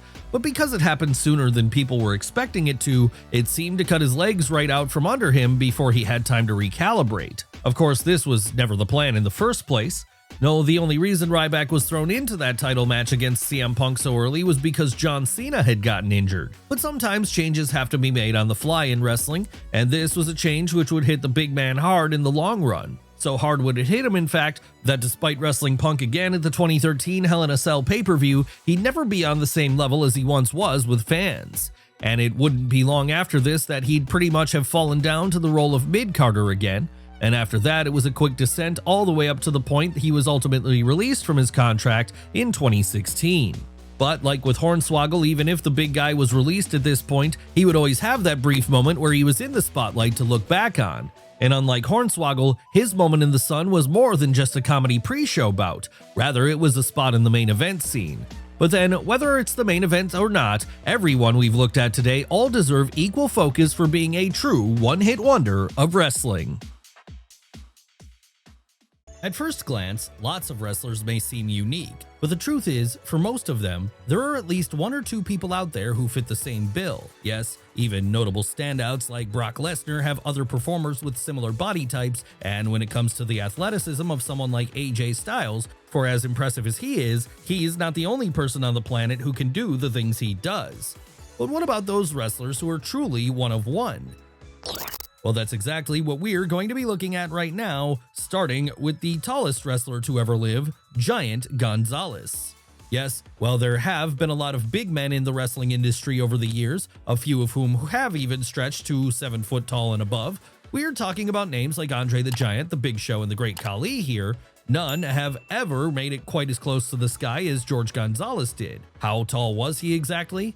Well, at his peak, he was billed at 8 feet tall, and while this may have been exaggerated, he was still a huge man in reality, standing at around 7 foot 7 inches, with this not only making him one of the tallest wrestlers ever, but also one of the tallest humans, full stop. Needless to say then, this served the Argentinian very well during his early career as a basketball player as, being the size he was, he never had any problems dunking the ball. Hell, so much success did he have in basketball, he at one point even got drafted by the Atlanta Hawks. But this is not what most wrestling fans know Giant Gonzalez for today. No, they know him for his runs in both WCW and WWF during the late 80s and early 90s, as it was there that each promotion did everything they could to position the big man as the second coming of Andre the Giant. Sure, this might have never worked out quite as well as people had hoped, mostly because Andre had a unique charisma on top of his size, which was near impossible to replicate. But even if this is the case, Gonzalez still managed to have some notable moments inside the squared circle, with the most notable probably being the feud he had with The Undertaker in 1993. You know the one. It's the program which gave us that infamous WrestleMania 9 match between the pair. The one in which the dead man came closer than ever to losing and having his streak end before it even got started. That said, even if he did have famous moments like these, his sheer size meant there was always going to be a time limit on how long Giant Gonzalez's body could hold up, and that time limit expired in 1995, at which point he would move into retirement and remain there right up until his passing in 2010. But what about the flip side to this coin, the shortest wrestler ever? Surely there would be nothing stopping them from having a longer run, right? Well, let's find out the answer to that question right now as we look at our next subject, Microman. That's right, for as long as wrestling has existed, little people have always been a part of the sport. But while in the early carnival and territory days of it, these wrestlers would often not be taken seriously, in recent decades this has changed, and now those with dwarfism or other similar conditions can be presented far better. And nowhere is this truer than Mexico, as it's there little people often have the easiest time getting over, something which has certainly been the case for Microman ever since 2017. What makes Microman so special? Well, aside from being a very good wrestler, he also has the unique status of being the shortest wrestler to ever lace up a pair of boots. And that's because he stands at just 3'3" in height. Obviously then, this makes his matches must-see just for the visuals alone, as regardless of whether he's fighting another little person in his home promotion of CMLL or a larger athlete on the indies, he always gets fans on his side. Seriously, if you've never seen this Mexico City native do his thing, now might be a good time to give the oldest wrestling promotion in existence a shot and watch the spectacle that is him coming out to a sold-out Arena Mexico and there giving the audience a show, either by going up against one of his chief rivals like Zacarias Del Perico or by putting his mask on the line against someone such as Shamuel. Hell, you could even tune into a GCW show in America and see Microman challenge Danhausen in a match that really has to be seen to be fully appreciated. Whatever you do, make sure you give the Mexican credit, because as the shortest wrestler on record, he certainly deserves his flowers for being able to have the success he's had. Where will Microman go from here? Well, while we don't expect him to move to America full-time or anything, given CMLL currently has a working relationship with AEW, there's every possibility we see him show up at a Forbidden Door show in the future. But let's move away from the shortest wrestler ever for now, and over to the heaviest instead. Who fits the bill when we're talking about this accomplishment? Well, that would be our next subject, Happy Humphrey. Now, Happy Humphrey might not be a name that everyone is aware of, and that's because his time in the ring came long before any of the boom periods we're familiar with today. No, his time came during the early territory days of the 1950s and early 1960s. What did Humphrey do back then? Well, as someone who weighed a mammoth 802 pounds at his peak, he was primarily used as a special attraction who could move around the different territories and show up from time to time in each one in order to pop a house. Yes, similar to how Andre the Giant would go from place to place, Happy Humphrey also made his size work for him. Sure, being as big as he was meant there wasn't a lot he could do physically in the ring, but back then Kurt Angle levels of great in-ring work weren't what fans were looking for anyway. Rather, what they were looking for was someone who seemed like they could win a fight, and in the case of this Georgia native, there were few people who could believably make a dent in him. Hell, so much did audiences believe in Happy Humphrey, at one point he'd managed to sell out Madison Square Garden when he and Haystacks Calhoun main evented a Vince McMahon Sr. promoted Capitol Wrestling show there in the late 50s. And when he wasn't doing this, he was doing things like wrestling a bear, all while elsewhere he was working with a young Harley Race. Obviously then, the footprint Humphrey has left on the industry has been a large one indeed, and that's why he's still remembered in the history books today. No, he's never really been positioned as a legend, and he's yet to get that Hall of Fame induction, but this could all change in the future. So don't let him be a part of history any longer. Remember Happy Humphrey as a spectacle unlike any other, someone who even Yokozuna was never able to best in terms of sheer weight.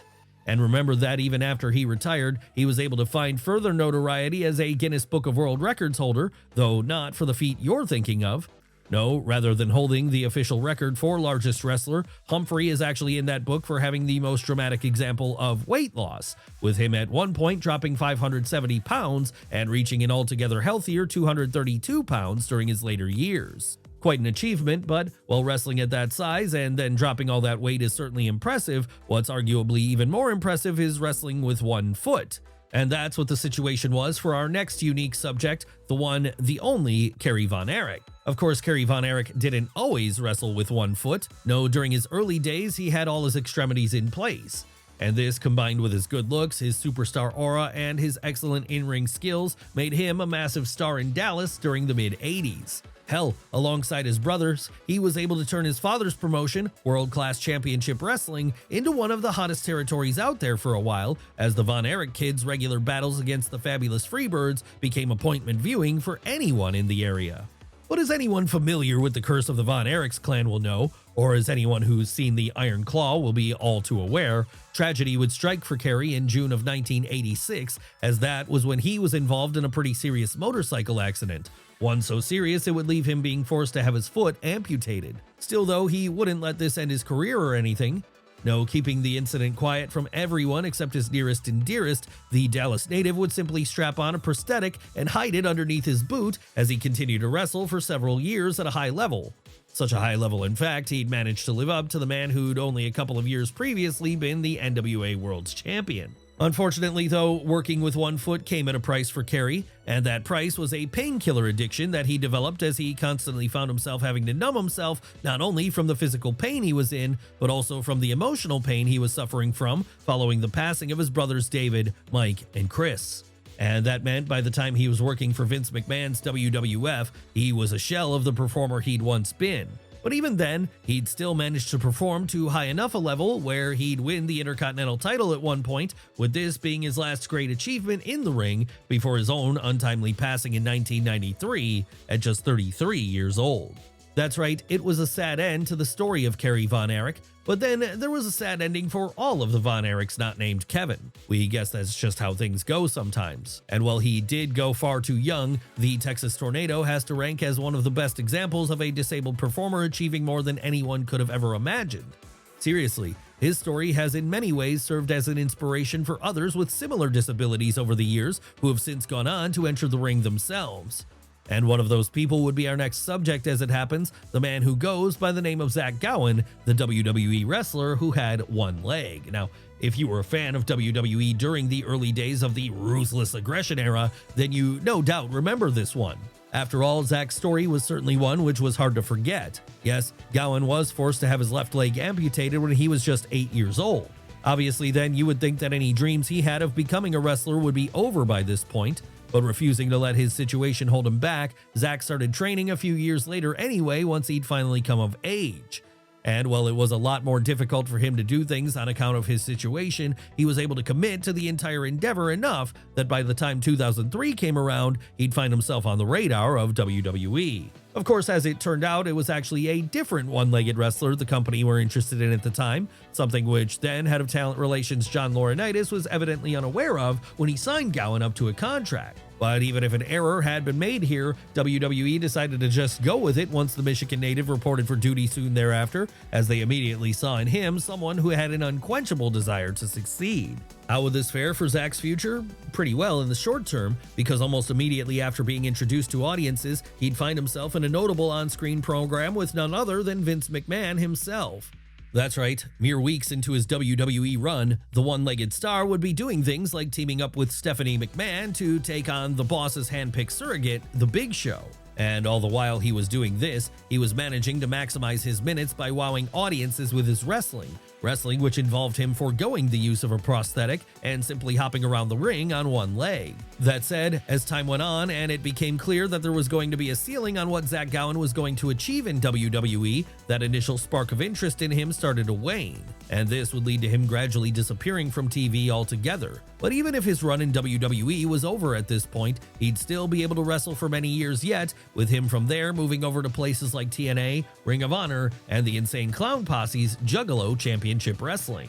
Even as recently as 2024, in fact, he's been known to wrestle for an indie show here and there. But what if instead of only having one leg, you have none? Well, that's the situation when it comes to our next subject, a current-day indie superstar who goes by the name of Dustin Thomas. Never heard of Dustin Thomas before?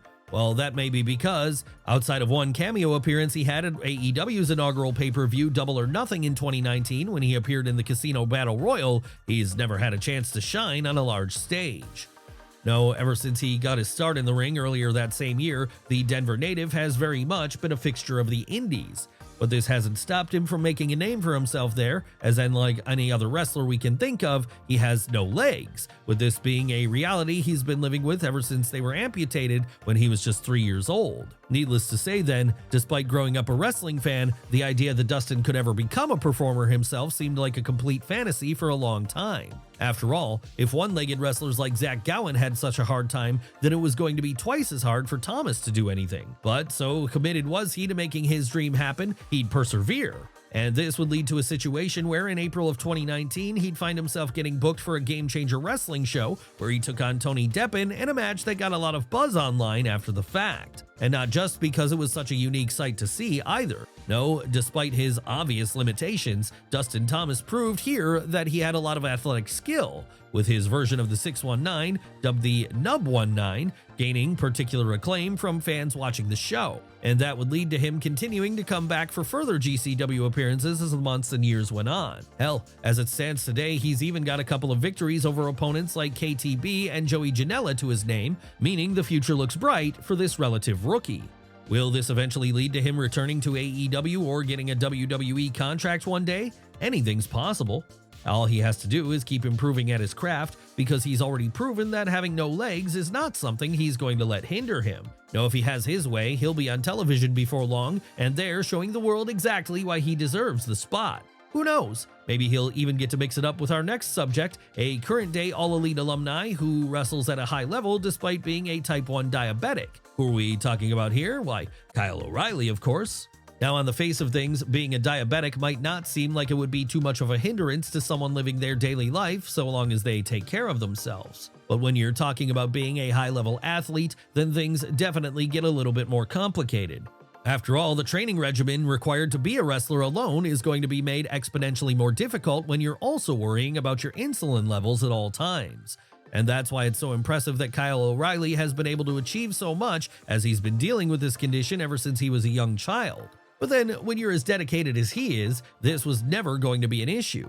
No, not only would Kyle excel as a wrestler during his teens and 20s, he'd also excel as a practitioner of Brazilian Jiu-Jitsu, and this latter skill would eventually be merged into his wrestling style, making him someone who always had unique, standout matches in places like Ring of Honor, Pro Wrestling Guerrilla, and New Japan, each of which were venues he won gold in. In fact, in both Ring of Honor and PWG, the British Columbia native would become a world champion. That said, things would reach another level for him again when he was moved over to NXT in 2017, as it was there he became part of the Undisputed Era alongside Adam Cole, Roderick Strong, and Bobby Fish, in the process winning the NXT Tag Team titles on 3 separate occasions. And since then, he's moved over to AEW, where, once more alongside Adam Cole and Roderick Strong, he's recently become a key player in the Trios division, with his illness doing nothing to stop him in his eventual goal of winning those Trios titles from the Ops. But that won't be the end of Kyle O'Reilly's goals.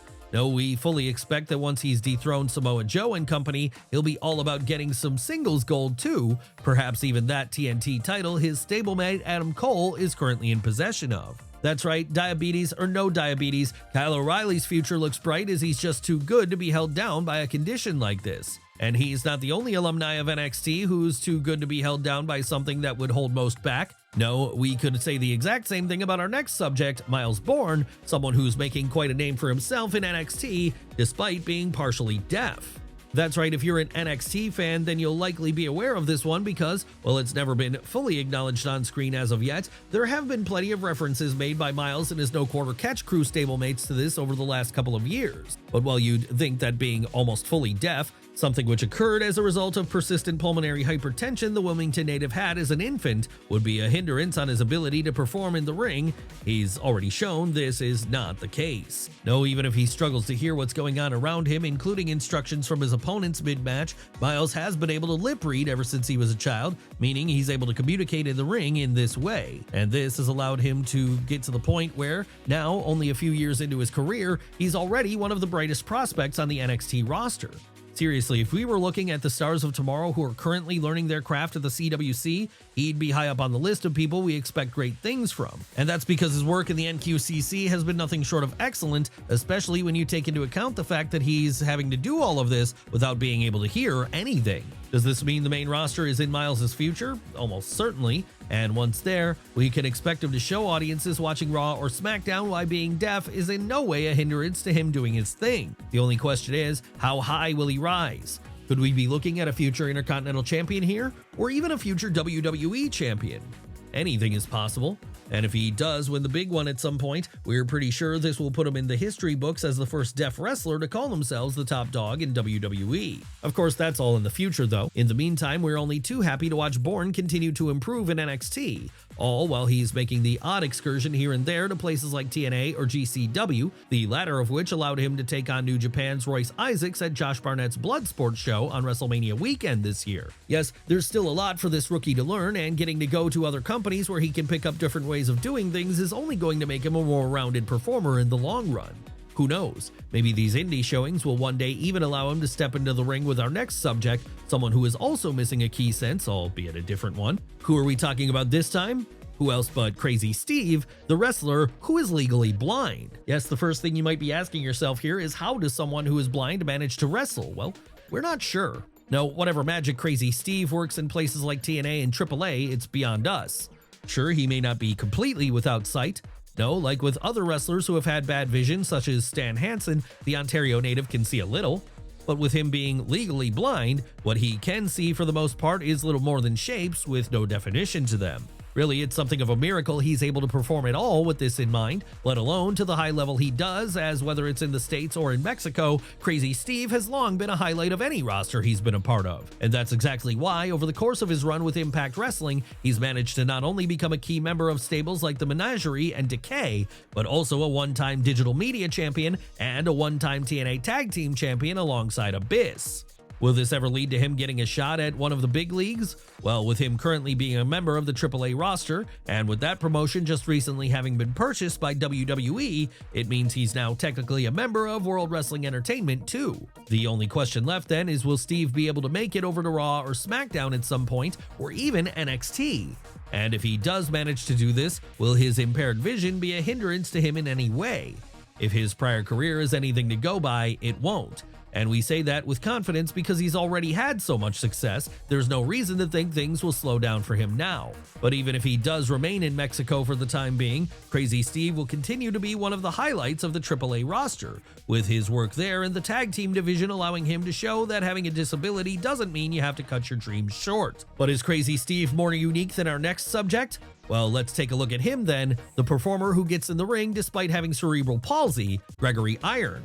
Obviously, having a neurological disorder like cerebral palsy doesn't mean you can't succeed in whatever path you choose to go down in life. No, actors like RJ Mitt, most famous for his portrayal of Walt Jr. in Breaking Bad, have shown that this is possible. But it may mean that life is going to be more challenging than it would be for most people, and that's why it's so impressive that Gregory Iron has had the career in the ring that he's had. Sure, he's never made it to a WWE, not yet at least anyway, but he has shown in places like Game Changer Wrestling, Chikara, and Pro Wrestling Ohio, with it being in the latter that he at one point got involved in a notable feud with a young Johnny Gargano and even scored a victory over the future DIY member. Obviously then, after getting a win like this, the Cleveland native's career on the indie scene started to take off in a big way, and that's allowed him to make a living as an in-ring performer ever since the late 2000s, all while being the only notable example of a wrestler with cerebral palsy. And that makes Gregory truly unique indeed. And it also means he's been able to be a part of a truly unique tag team at various points when he's teamed up with Zach Gowen, the one-legged wrestler we spoke about early on, in a partnership known as the Handicapped Heroes. Yes, the paths of these two men notably first crossed when they were working in Pro Wrestling Ohio in 2012. And it wouldn't be long after that before they were using their combined forces to win this company's tag team titles. Will we ever see Gregory Iron get that shot to make the jump to a larger stage? Anything can happen, because despite being a veteran now, he seemingly has no signs of slowing down anytime soon. Now, as recently as March of 2025, he was still performing on the indie scene, so don't discount the idea we could see him on Raw, SmackDown, or NXT. Whatever awaits him though, Gregory Iron will always go down as one of the most unique wrestlers out there, as so few are able to do what he does given the circumstances he has going for him. But then the same could be said about everyone else we've looked at today too, as they're each examples of someone being a one-of-one performer. Often, it takes a while for a wrestler to reach their peak. Sometimes it can take upwards of a decade, in fact, but on occasion, someone will step into the ring and hit that peak early, with this surprising everyone around them. But just who are the biggest examples of this? Well, that's exactly what we're going to be looking at right now, starting with the Ultimate Warrior. Yes, while few fans are ever going to call the Ultimate Warrior a great in-ring performer, he certainly had a great charisma to his character. And this unique charisma allowed him to find success very quickly after entering the industry back in the mid-80s. So quickly would he find success, in fact, by the time 1987 came around, he'd already be wrestling for WWF. And with his look pretty much being made for that company, it would only be a year before Vince McMahon was giving him the Intercontinental title. But even that wouldn't be the end of Warrior's rise. No, as the months went on, he'd continue to grow in popularity to the point that pretty soon he was starting to approach Hulk Hogan levels. And this made the boss start to wonder if he shouldn't be pushing this rookie in the position of top dog instead. So it was that at WrestleMania 6 then, the Ultimate Warrior defeated the Hulkster to become WWF champion, with this starting what was supposed to be a lengthy run as the ace of the company for the Indiana native. As we all know now though, that would mark the peak of the Warrior, as once it became clear his run as champion wasn't doing Hogan levels of drawing money, he'd dropped the title less than a year later. And this would begin his downfall, as backstage problems eventually led to him being released on more than one occasion. Would he ever get a second wind? Not really. No, for the rest of his career, Warrior would never be able to reach that same height he briefly had during the late 80s, and this makes him a prime example of someone who peaked early. But he's not the only person who this statement applies to. Hell, there are plenty of others throughout WWE history who have found themselves in the exact same situation. And one of them would be our next subject as it happens, Jack Swagger. Now we know Jack Swagger has had a decent career in wrestling for a while. In fact, as recently as a couple of years ago, he was working for AEW under the name of Jake Hager. But to say he was on top of the card there would be a lie. No, his time at the top of the card happened right at the beginning of his run. It was back in 2008 when, upon joining the main roster of WWE, Swagger caught the attention of Vince McMahon, who saw in him a superstar. And that was exactly why the boss made a quick push to have the Fargo native go all the way to the top here. How would he do this? Well, by having him win the Money in the Bank ladder match at WrestleMania 26, less than 2 years after his debut. Obviously then, this meant Jack now had a world title shot to cash in at any time of his choosing, and this was something he wouldn't waste too much time in making use of. No, it would only be 1 month later then that the big man called his shot at then World Heavyweight Champion Chris Jericho and beat him in short order. And this meant that, while still in his second year on the WWE main roster, Jack Swagger was already holding a world title, quite an achievement considering how long others around him had waited for such an honor. Of course, like with the Ultimate Warrior before him though, this reign ended up being a bit of a wash. So much so that he ended up dropping it to Rey Mysterio only 79 days later. As you can imagine then, this did not bode well for Jack's future, and any concerns people might have had about this were confirmed when, as the months and years progressed, he'd find himself falling down into a mid-card role, never again getting even so much as a sniff of the world title scene. Even when he went to the aforementioned All Elite Wrestling, Swagger would always be positioned in more of a prelim guy role, meaning he was never able to recapture that early success no matter where he went. But at least there were other Ruthless Aggression stars who this happened to as well, one of whom is our next subject, Carlito. That's right, back when Carlito made his WWE main roster debut in 2004, it didn't take long for him to hit his stride. And we meant that when we say it because it would be on his first match as part of the SmackDown roster that he beat John Cena to become the new United States champion. Where would he go from here? Well, on a bit of an undefeated streak, as for the next few months, nobody could beat the San Juan native. Really, it looked like this was going to be the start of big things for Carlito, and that his future in WWE was going to be very bright indeed, something which was only further implied after he moved to Raw in 2005 and became Intercontinental Champion too. Sadly though, this would end up being the high watermark of his run, as soon after he dropped that belt, the rookie would begin sliding down the card. Why was this? Well, one of the more common rumors is that some people in power found Carlito to lack the hard work needed to be a top star behind the scenes, and that this scuppered his chances of ever being treated like a true main event guy. Not that he wouldn't do anything following on from his early success, of course. No, he'd remain in WWE for a while as a mid-card act, but the fact is, he was never able to even come close to matching that level of early success again. Even when he left the company for a few years and returned again during the 2020s, he'd still be a lower card guy. Is this a blow for him? We've no doubt it is, but such a fate might have been an even bigger blow to our next subject, Kenny Dykstra. And we say that because when Kenny Dykstra was first moved up to the WWE main roster in 2006, it really looked like big things were going to be in his future.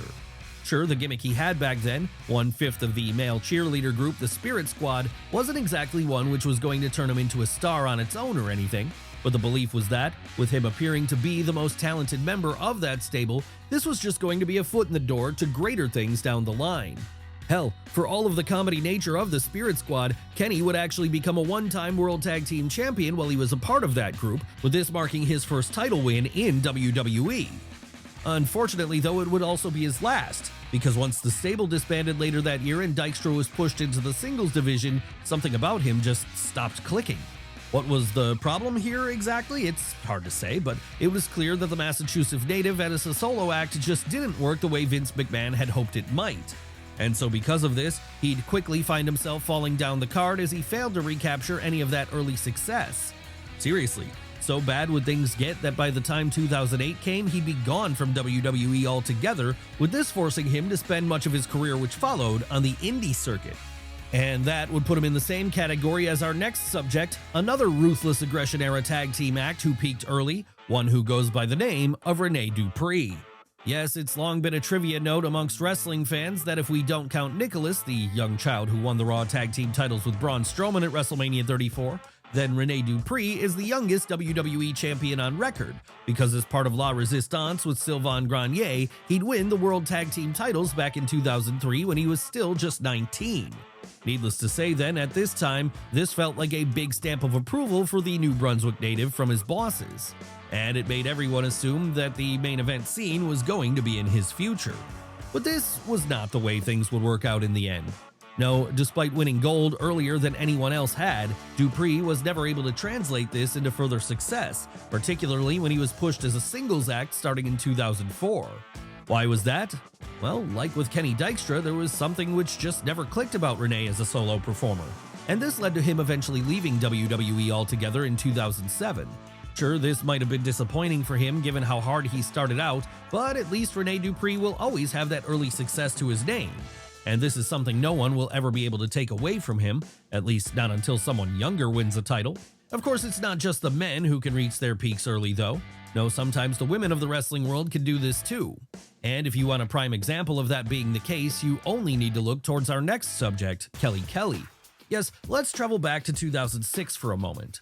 That was the year where Kelly Kelly first made her debut on the WWE main roster, or at least main roster-ish.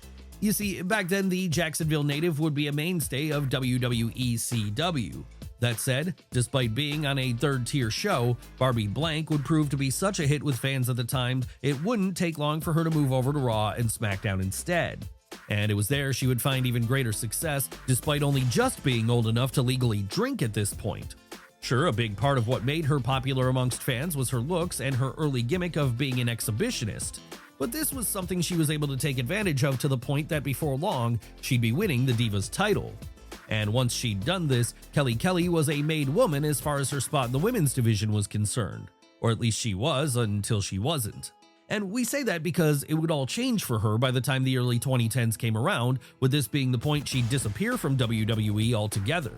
Why was this? Well, Kelly would decide to leave WWE here as she'd look elsewhere for success in places like the world of reality TV. But what about another woman who came around a few years later? Someone who represented something very different for women's wrestling? Well, she'd also peak early as it happened, though in her case it would be more to do with injury than anything else. That's right, it's time for us to talk about Paige. That's right, Paige would sign on the dotted line with WWE back in the early 2010s following a successful run on the UK indie scene.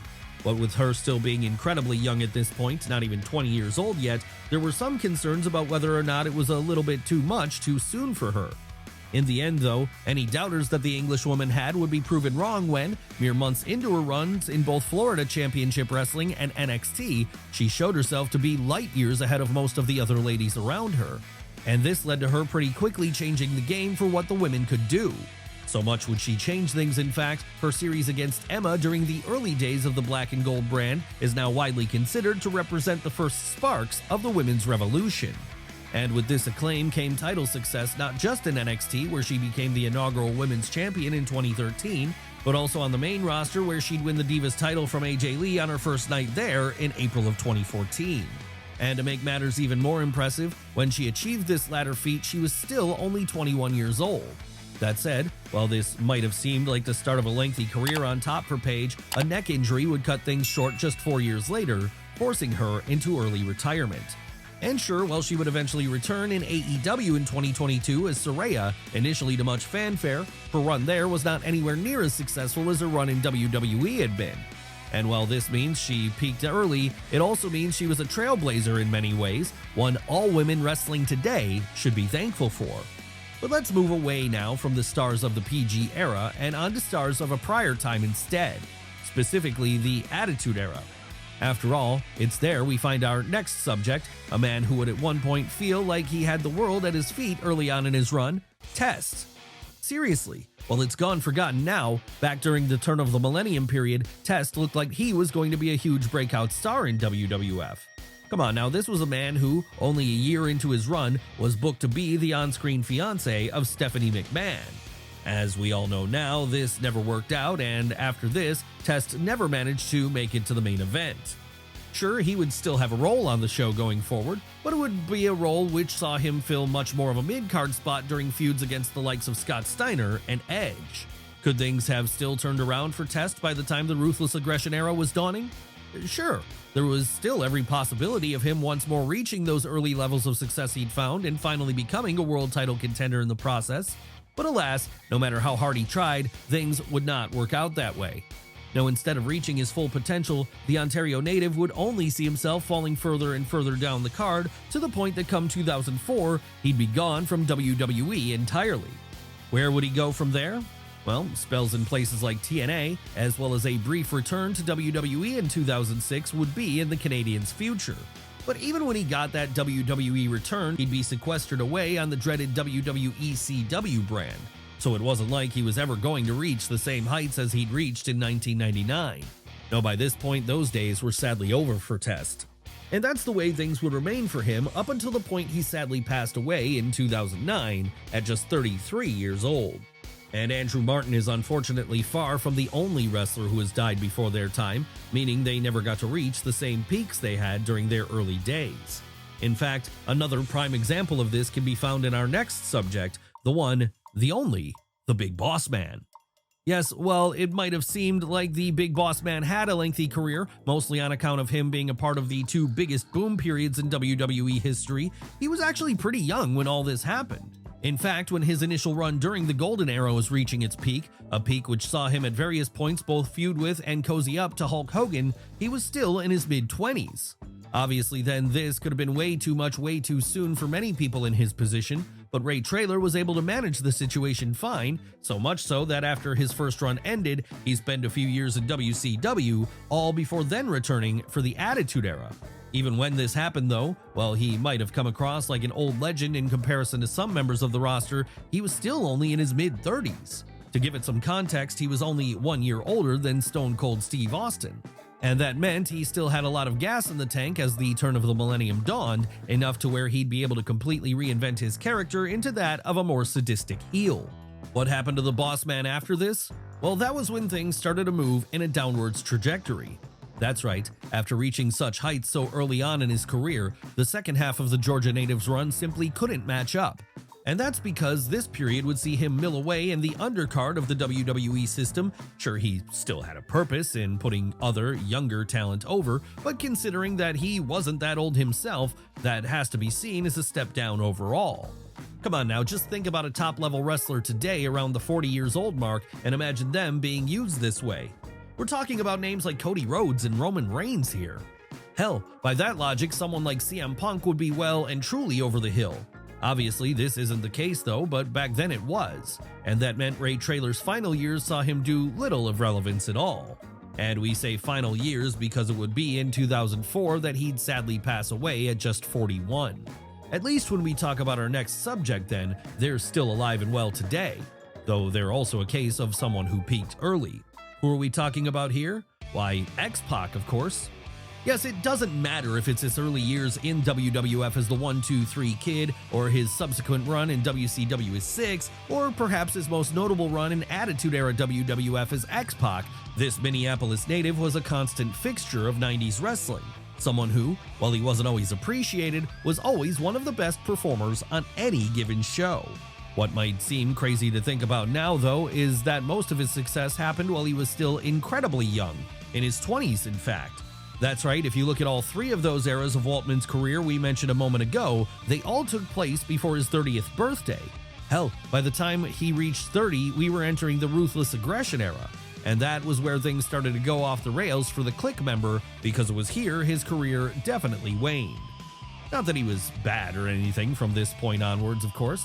No, X-Pac remained a fantastic wrestler right up until his in-ring retirement years later. That said, it's undeniable he would never again reach the same levels of popularity once the Attitude Era was over. No, rather than be a key part of both major US companies then, he'd start to move away from the spotlight somewhat when he found himself being released by Vince McMahon and forced to work for the then fledgling TNA instead. Sure, Waltman did have some fun moments in TNA, and his job there did at least allow him to keep a presence on TV for a while longer. But let's move away from someone who peaked in the 90s for a moment and back in time a little to someone who peaked a decade earlier during the 80s, someone who seemed destined to be a long-term superstar until injuries cut this short, the man who goes by the name of Barry Windham. Now, we should clarify here, when we say Barry Windham didn't end up being a long-term superstar, we meant that in terms of him having decades worth of time on top. During the 80s though, and even into the early 90s, he was very much one of the biggest stars in the industry. In his case, however, that would take place in Jim Crockett Promotions and WCW rather than in WWE, as being a Southern boy, this was the type of wrestling he'd grown up loving. Where did it all start for Barry? Well, his first big break with JCP came in 1986 when he joined that roster as an up-and-coming 20-something babyface. With him being so impressive here, he'd soon catch the eye of Ric Flair. And this led to Flair making the rookie look like $1 million in a number of bouts, all while he was ultimately grooming him to join the Four Horsemen in 1988 after Ole Anderson had left the group. And that was where things really took off for the Sweetwater native. Hell, only a few years after becoming a Horseman, he'd be holding up the NWA World's title as his own. Sadly though, this was also where things started taking a turn for the worst, as that was when a knee injury severely hampered what he was capable of doing in the ring. Needless to say then, once that injury happened, the peak years of Barry Windham were over, meaning no more world titles would be in his future. No, despite only being in his 30s by this point, his mid-90s run in WWF as both the Stalker and one half of the New Blackjacks would prove to be a bit of a wash. Instead, it's probably best to remember Windham for the good years he had, the years when he was one of the biggest babyface stars in wrestling. Of course, Barry Windham wasn't the only WCW alumni who peaked early, though. No, the same thing could be said about our next subject too, someone who might not be as famous, but who is certainly notorious in their own way. Were we talking about this time? Who else but Blitzkrieg? Don't remember Blitzkrieg? That's understandable. Like we say, he was never as big of a star as someone like Barry Windham. But that's not to say Jeremiah Ross didn't have success during the early years of his career. Come on now, this is a man who, after only 4 years in the industry, managed to get a job with WCW in 1998, right when that company was on fire business-wise. And the young rookie wouldn't just be given a nothing role here either. No, he'd become a regular fixture in the jewel of that promotion's crown, their cruiserweight division, meaning he regularly got to lock horns with the likes of Rey Mysterio, Dean Malenko, and Juventud Guerrera. As you can probably guess though, given the subject of today's video, this level of success would not be a long-term thing for Blitzkrieg. No, by the time 1999 came around, he would have already flamed out, with him at this point deciding to retire from the ring altogether.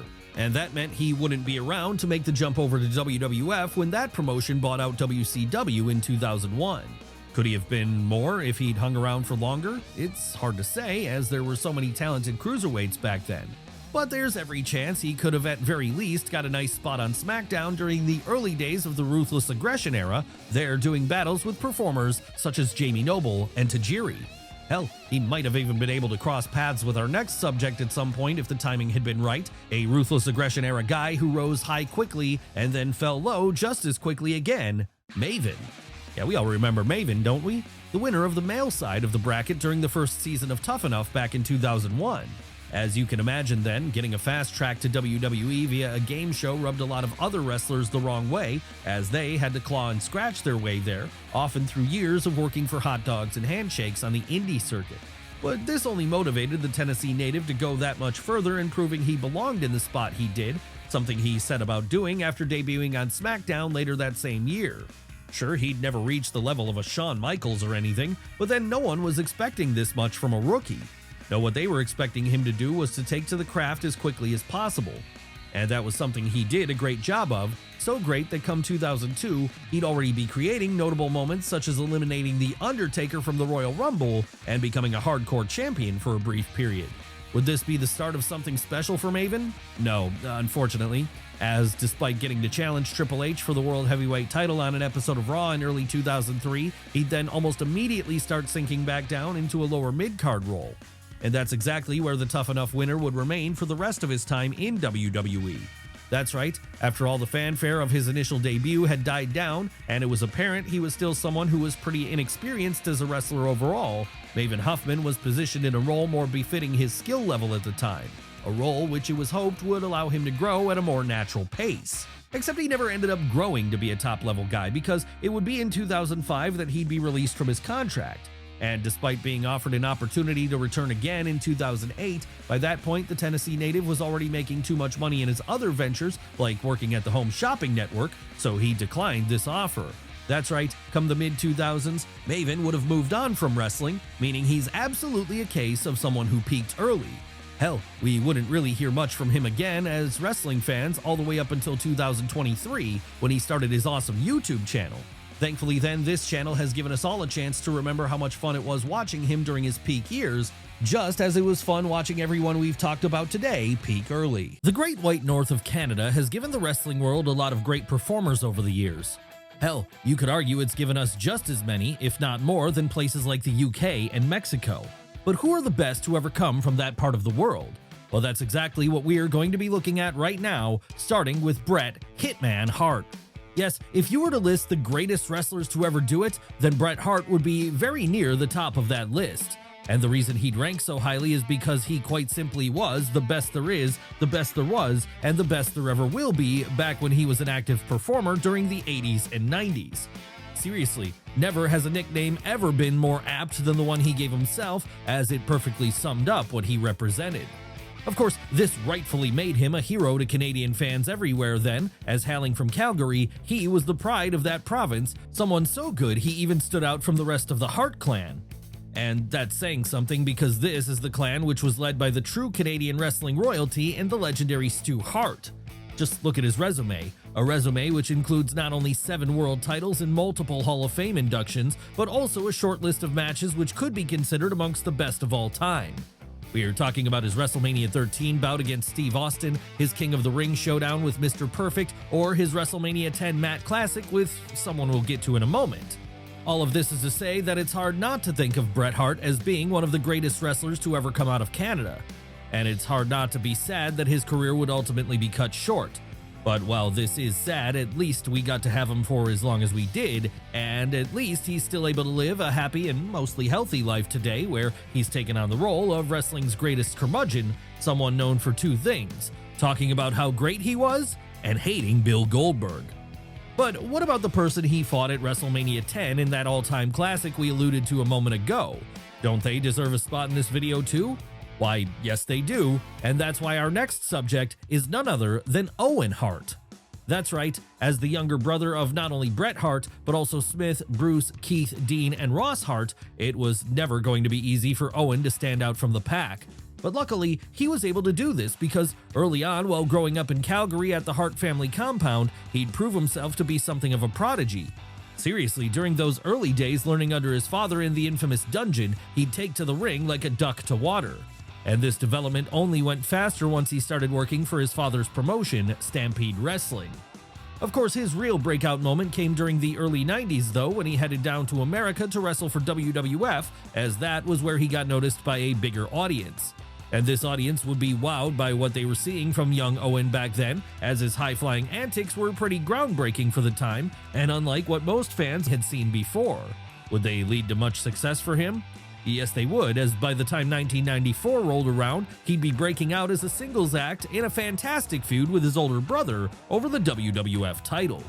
Sure, Owen would never manage to win that belt from Bret, at least not officially, but over the course of this program, he would show that despite being smaller, he was just as good as the Hitman in the ring. In fact, for some, he was even better. And this would mean that from that point onwards, he'd remain a constant presence in the company's upper mid-card, with him becoming a 2-time Intercontinental Champion, 1-time European Champion, and 4-time Tag Team Champion over the course of the next few years. Seriously, there's a reason why people like Chris Jericho and Kevin Owens have said that they were largely inspired to get into wrestling after watching Owen Hart do his thing. And that's because for a percentage of fans out there, the runt of the litter was the real King of Hearts, the one who was quietly even better than the excellence of execution. Sadly though, unlike with the Hitman, who's still alive today, Owen's time in this world would be cut short when he passed away in the ring at Over the Edge on May 23, 1999. But what about our next subject, that being none other than Kenny Omega? Now, if you wanted to talk about the best active in-ring competitors in the world today, then you'd be talking about a short list of people.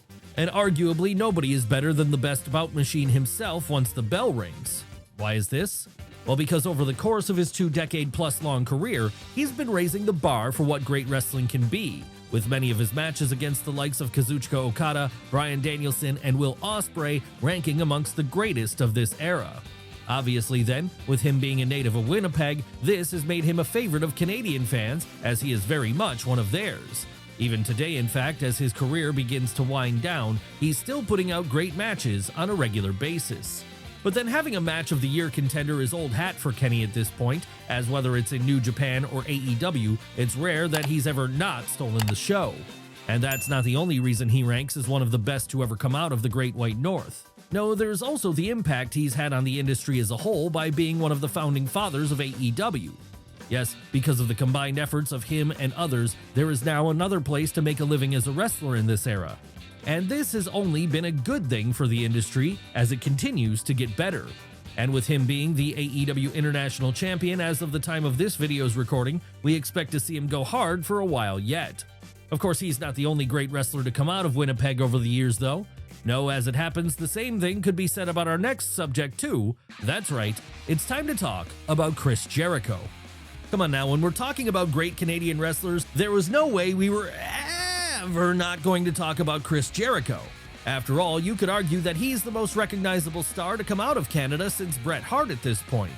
And the reason he's so recognizable is because across 5 different decades now, he's been showing himself to be one of the best wrestlers on the planet. It doesn't matter if we're talking about his early days in places like CMLL and ECW, his first big breakout moment in WCW, his lengthy run in WWE, or his current home of AEW, he's done just about everything there is to do, everywhere there is to go. Just look at some of those matches against the likes of Kurt Angle, Rey Mysterio, Eddie Guerrero, and Kenny Omega, just to name a few. And if that's not enough, look at all the belts he's won over the course of his career. 9 world titles, 2 of which made him both the first ever undisputed world champion in 2001 and the first ever AEW world champion in 2019. But as you've probably expected with him, there's much more to his case for being one of the greatest Canadian wrestlers ever than just his matches and gold. No, there's also his David Bowie-esque ability to completely reinvent himself on a whim, completely changing character every so often and making himself fresh in the eyes of fans all over again in the process. We're talking about gimmicks like those of Y2J, the soft-spoken suit and tie-clad villain, the purveyor of the list, and the demo god, just to name a few. Where will he go next? Who knows? At this rate, he'll end up carrying on for another decade and reinventing himself a further few times. Yes, we can't discount the idea that even into the 2030s, Chris Jericho will still be going strong, maybe as an AEW World Champion all over again. But he's not the only Canadian legend who currently works for AEW that's been seeking out that world title as of late. No, a man who's shared the ring with Y2J and multiple companies has recently made it his mission to dethrone Jon Moxley, and that man is our next subject as it happens, Edge. That's right. As a native of Orangeville, Ontario, a small town just outside of Toronto, Adam Copeland can call himself a proud Canadian. And that's a badge of honor he's worn throughout his wrestling career as he represents his country. Even during his early days in WWF at the turn of the millennium when, while he was still going by the name of Edge and was technically supposed to be a vampire, he was one who hailed from the Great White North. Of course, it was never a huge focus of his character back then, though. No, being from the land of maple syrup, hockey, and denim wouldn't be a real part of his character until he split off from Gangrel in 1998, and along with someone else we'll get to in a moment, started down a path of completely reinventing tag team wrestling in the WWF. Yes, it was his involvement in those now iconic tables, ladders, and chairs bouts at the turn of the millennium which first solidified Edge as a great. And his case for being a great would only get stronger as the mid-2000s rolled around and he began embarking on a solo career, one which would see him become the first ever Mr. Money in the Bank in 2005 and an 11-time world champion overall. Sadly though, like with Bret Hart, Edge's career would be cut short in 2011. Or at least that's what we thought was going to happen. With advancement in medicine, however, it would be in 2020 that he shocked the world by returning to the ring at that year's Royal Rumble. And for the next few years following that, Edge would continue to be a main event force in WWE as he feuded with the likes of Randy Orton, Finn Balor, and Roman Reigns. That said, this run would ultimately come to an end in 2023 and he'd move over to AEW. And since joining that promotion, he's become a two-time TNT champion.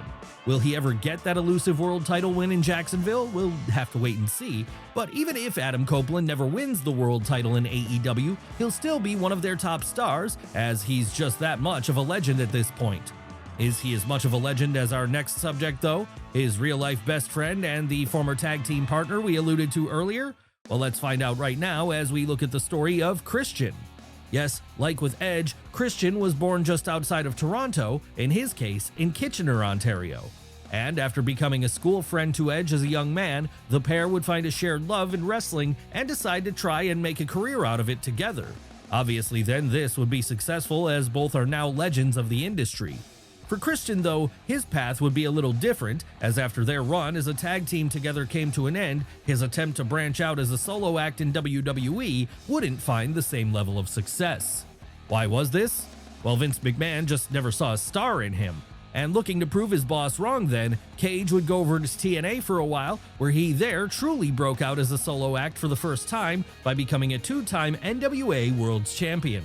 And you all know what happened after that. Eventually he'd return to WWE and there win the World Heavyweight title twice, finally establishing himself as a player. And much like his former tag team partner Edge, Christian would also enter semi-retirement, with this happening for him in 2014. Not that this would be the last time he ever wrestled though. No, in 2020, after making a cameo appearance at that year's Royal Rumble, he'd sign on the dotted line with AEW. And so good as he'd been there, he's managed to become a huge hit with audiences despite being a despicable heel. And on top of that, he was also able to completely revive the fortunes of the TNT title in late 2023 and early 2024 when he went on his run with it. What has he done since then? Well, he's continued to be a presence on both Dynamite and Collision, with his last big win coming when he won the Casino Gauntlet match at All In Wembley Stadium. And with it not looking like he has any intentions of slowing down anytime soon, we have to expect to see him to continue on with his winning ways for a few years yet. But what about female wrestlers from Canada? Well, when it comes to the title of greatest, that honor might go to our next subject, Trish Stratus. Seriously now, while there have been some very good female wrestlers to hail from north of the border, names like Gail Kim and Natalya, it's hard to argue that the biggest star of them all wasn't Trish Stratus. And the reason she became such a big star was because back during the early 2000s, it was her, along with Lita and Mickie James, who were keeping the flame of women's wrestling alive. Unlike with those other two women though, the woman from Toronto never started out with the expectations being that she become a great wrestler. No, she was seen in far more of a fitness model valet role during her early years.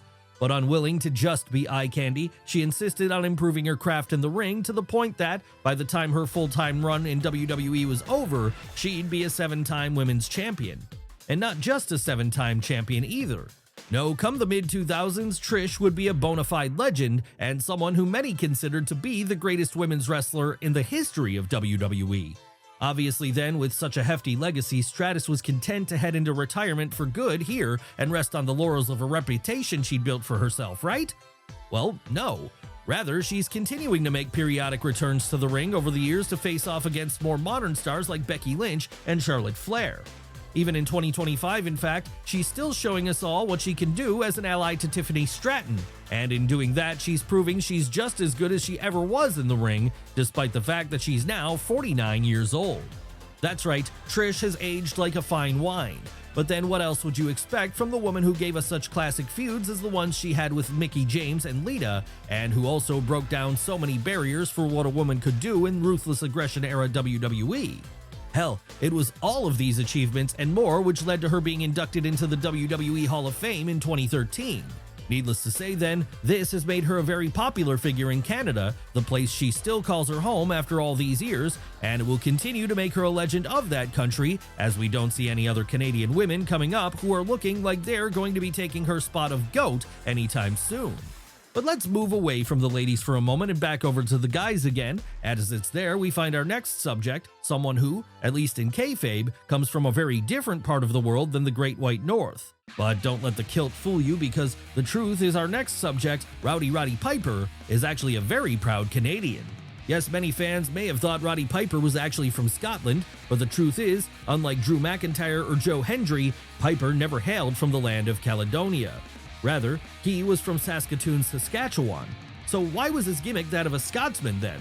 Well, because his mother, Eileen, was of Scottish descent, and having this cultural background in his family led to young Roddy learning how to play the bagpipes at a young age.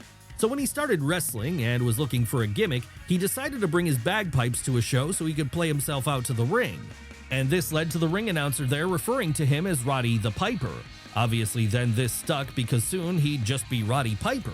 And it was under this name that the Canadian made quite a name for himself all around the North American territory circuit, particularly in Portland, where he became a huge star, and in Jim Crockett Promotions, where he was one half of a truly brutal dog collar match against Greg Valentine at the first ever Starrcade in 1982.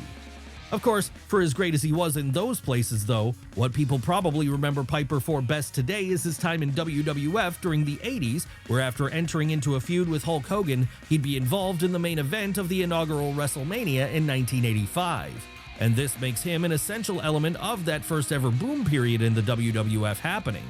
Seriously, were it not for Roddy's contributions in playing the perfect foil to the Hulkster, there might never have been a rock and wrestling era. And that would mean wrestling as we know it today wouldn't exist. And after feuding with Hogan, he'd continue to have great moments in the ring, either in the WWF, where he had a very memorable match with Bret Hart at WrestleMania 8, or in WCW, where he served as an on-screen authority figure for a while. And then there's his work outside of the ring as an actor, with probably his most famous work in that area coming when he starred in John Carpenter's 1988 cult classic, They Live. Sure, he might never have won a world title, but the truth is, Roddy didn't need this in order to become a legend. No, he could do that on his own. And that's why he remains a pop culture icon to this day, among other great Scottish pop culture figures like Groundskeeper Willie and Scotty from Star Trek. Hell, even as recently as the early 2010s, he was still appearing in TV shows like It's Always Sunny in Philadelphia, introducing himself to a whole new audience again in the process. Honestly, given how important he is to Canadian wrestlers, there's a pretty good chance Roddy Piper was at least a partial inspiration to our next subject, another great heel from the Great White North with a gift for the gab, Kevin Owens.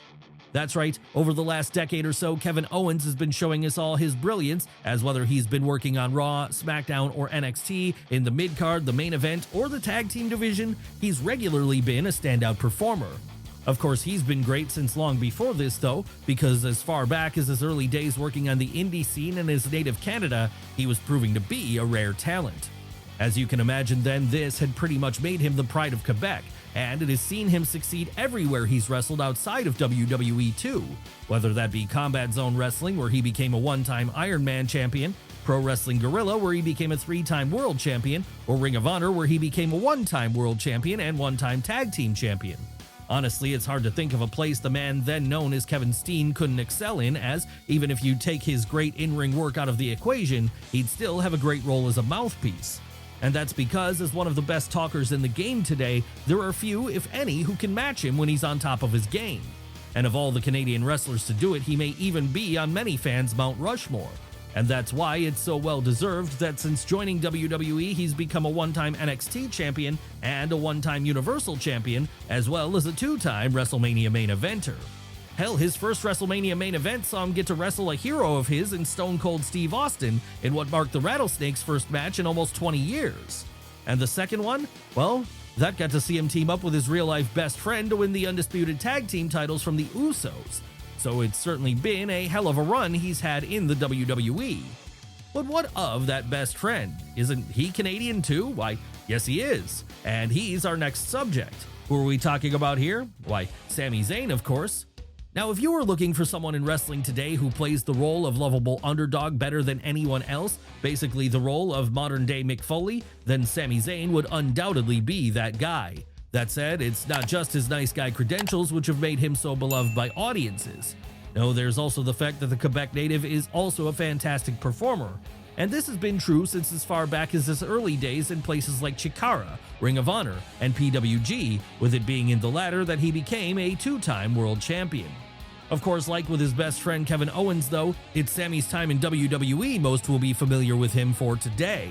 After all, that's the run which saw him really become the heart and soul of NXT back when that brand was becoming the best thing about the North American wrestling scene for a while. And after he moved up to the main roster, well, after a few false starts, he'd turn into an even bigger star when in 2022, he became a key part of the Bloodline saga. Yes, Zayn was a huge part in helping bring along this new boom period in WWE, as him joining the Bloodline brought a lot of lapsed fans back into the fold. And it was his eventual realization that he was being manipulated by the tribal chief as he from there laid him out with a steel chair and challenged him for the title in Montreal that still represents a huge high mark in WWE history. Sure, he wouldn't win the title in Montreal, but so over was Sami by then, he would remain at or near the top of the card in the years following, with him eventually winning gold when he teamed up with KO to win the tag team titles from the Usos at WrestleMania 39. And a year after that, he'd even win some singles gold, as this was when he'd beat Gunther for the Intercontinental title at WrestleMania 40. All of this is to say then that as it stands today, Sami Zayn is a made man, and rightfully so, because he's one of the best wrestlers in the world and one of the finest Canadian exports we've ever seen.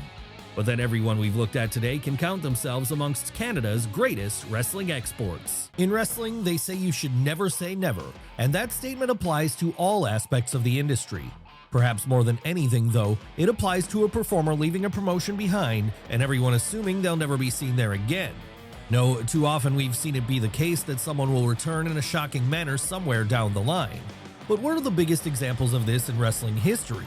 Well, that's exactly what we're going to be looking at right now, starting with Bret Hart's return to WWE in 2010. Yes, when the Hitman first parted ways with the WWF back in 1997, it was all done under such a bitter cloud, it was assumed that relationship would never be able to be repaired. No, when you screw someone over on live pay-per-view, it leaves an understandably bad taste in that person's mouth. Then, when you compound that with things like the passing of Owen Hart in 1999, it's easy to see why most assumed Bret Hart would never even entertain returning to WWE again. But over the years, the Calgary native's stance on this would begin to soften, with the first break in his armor coming when he agreed to take part in a DVD retrospective of his career in 2005, and after that door was opened, the Hitman would eventually agree to be inducted into the 2006 WWE Hall of Fame. Still though, one thing he would not do here would be appear on TV. No, that wouldn't come until the January 4th episode of Raw, where he finally appeared in the ring again after all those years, with this being the beginning of a situation where he'd periodically show up here and there for a guest appearance. Hell, at one point he'd even do a full-blown WrestleMania feud with Vince McMahon, and on another occasion he'd briefly become United States Champion after beating The Miz for the honor. Even to this day, in fact, he can still be counted on to show up from time to time in cameo appearances. And that's quite a thing when you consider how much he hated the company for so many years. We guess it really just does go to show that you can never say never when it comes to wrestling. After all, if Brett can return to WWE, then just about anyone can. Our next subject is certainly someone who followed this pattern when it comes to WWE, even when it seemed like he was done for good. And the reason it seemed like he was done for good is because he's none other than CM Punk. Yes, we all know the events which led to CM Punk leaving WWE in 2014 in a wave of anger, and it wasn't just the fact that he walked out here which made it seem like his return was impossible. No, there was also the lawsuit which followed, a lawsuit which only seemed to drive an even further wedge between the two parties. Honestly, at that point, it looked like the Chicago native was done with wrestling forever. However, he would eventually return in 2021, but this would be in AEW. And once he left that promotion in 2023, there was suddenly a question about whether or not he could be headed back to WWE. Sure, it might have seemed impossible to think about only a couple of years prior, but since then, Punk's stance on his old employer changed, and that would lead to him making a deal with the company to return as a surprise at the 2023 Survivor Series. Needless to say then, this was a total hell freezing over moment, arguably even more so than Bret Hart, as the situation between each side had been so hate-filled prior to that, there were very few who felt it could ever be repaired. But again, you can never say never in wrestling. And this has been proven by the fact that CM Punk is now a WWE superstar once more, and one who continues to work with the promotion to this day. Hell, in 2025 at WrestleMania 41, he even got to main event night one of the show, something he was never able to do during his first run there. And it's reportedly his goal to one day take over booking of NXT from Shawn Michaels once the Heartbreak Kid eventually gives this role up. Just imagine it, a WWE in 5 to 10 years' time with the Second City Saint running the developmental brand, all while The Rock is in charge of the main roster. It's certainly a real possibility.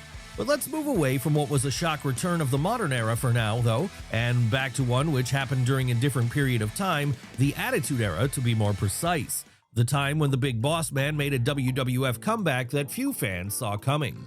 That's right, cast your minds back to 1998 if you will. WWF was a very different place back then than it had been a decade before, and that was because the colorful cartoon characters of the Golden Era had all largely given way to an edgier product, one which hoped to inject a little more reality into the proceedings with gimmicks like Stone Cold Steve Austin, The Rock, and Mick Foley. As you can imagine then, the idea that any of those old Golden Era characters not named The Undertaker could fit into this time period felt like a tough one to sell. But there was one performer who managed to transition between these two times and make it work, the performer named Ray Traylor. How did he do this? Well, by changing things up dramatically. Yes, when he made a surprise return to WWF in October of 1998 to join Vince McMahon's villainous corporation, this was a very different version of the Big Boss Man. And that's because, well, during the 80s, he'd been a very larger-than-life, primary-colored figure, someone known for representing law and order, mostly on the babyface side of the equation. Come the 90s, he'd adopted a far darker vibe. And it wasn't just his look either. No, well, his look certainly did change here, with his gear becoming more SWAT-like, basically S.H.I.E.L.D. 1.0, his actual character would also shift dramatically too, as now he was a dastardly heel. Needless to say then, this drew a huge amount of heat with the fans, and it also made him one of the top heels of the promotion during the early days of the Attitude Era. Could anyone have foreseen this would be the case for the Big Boss Man back in the 80s when he was riding high with Hulk Hogan? That a decade later it would be him and not the Hulkster who would have a prominent role in WWF? It's unlikely many would have predicted such a thing happening, but it did, and that only adds to the shock factor of the whole situation. And the shock of that moment created a wave which Ray Traylor was able to ride all the way into the next millennium as it happened, because he'd end up remaining in WWE right up until 2003, at which point he'd part ways with the company for the final time, because by 2004, he'd tragically pass away. Obviously then, this means no more surprise returns for him in the future. And the same could sadly be said about our next subject too, another Golden Era star who made a shocking comeback during the Attitude Era. That's right, it's time for us to talk about the British Bulldog. Yes, let's travel back to the mid to late 80s for a moment, as that was the first period the British Bulldog spent working for WWF. Of course, back then though, he wasn't the solo act he'd later be known as. Rather, he was in a tag team with the Dynamite Kid, a tag team known as the British Bulldogs.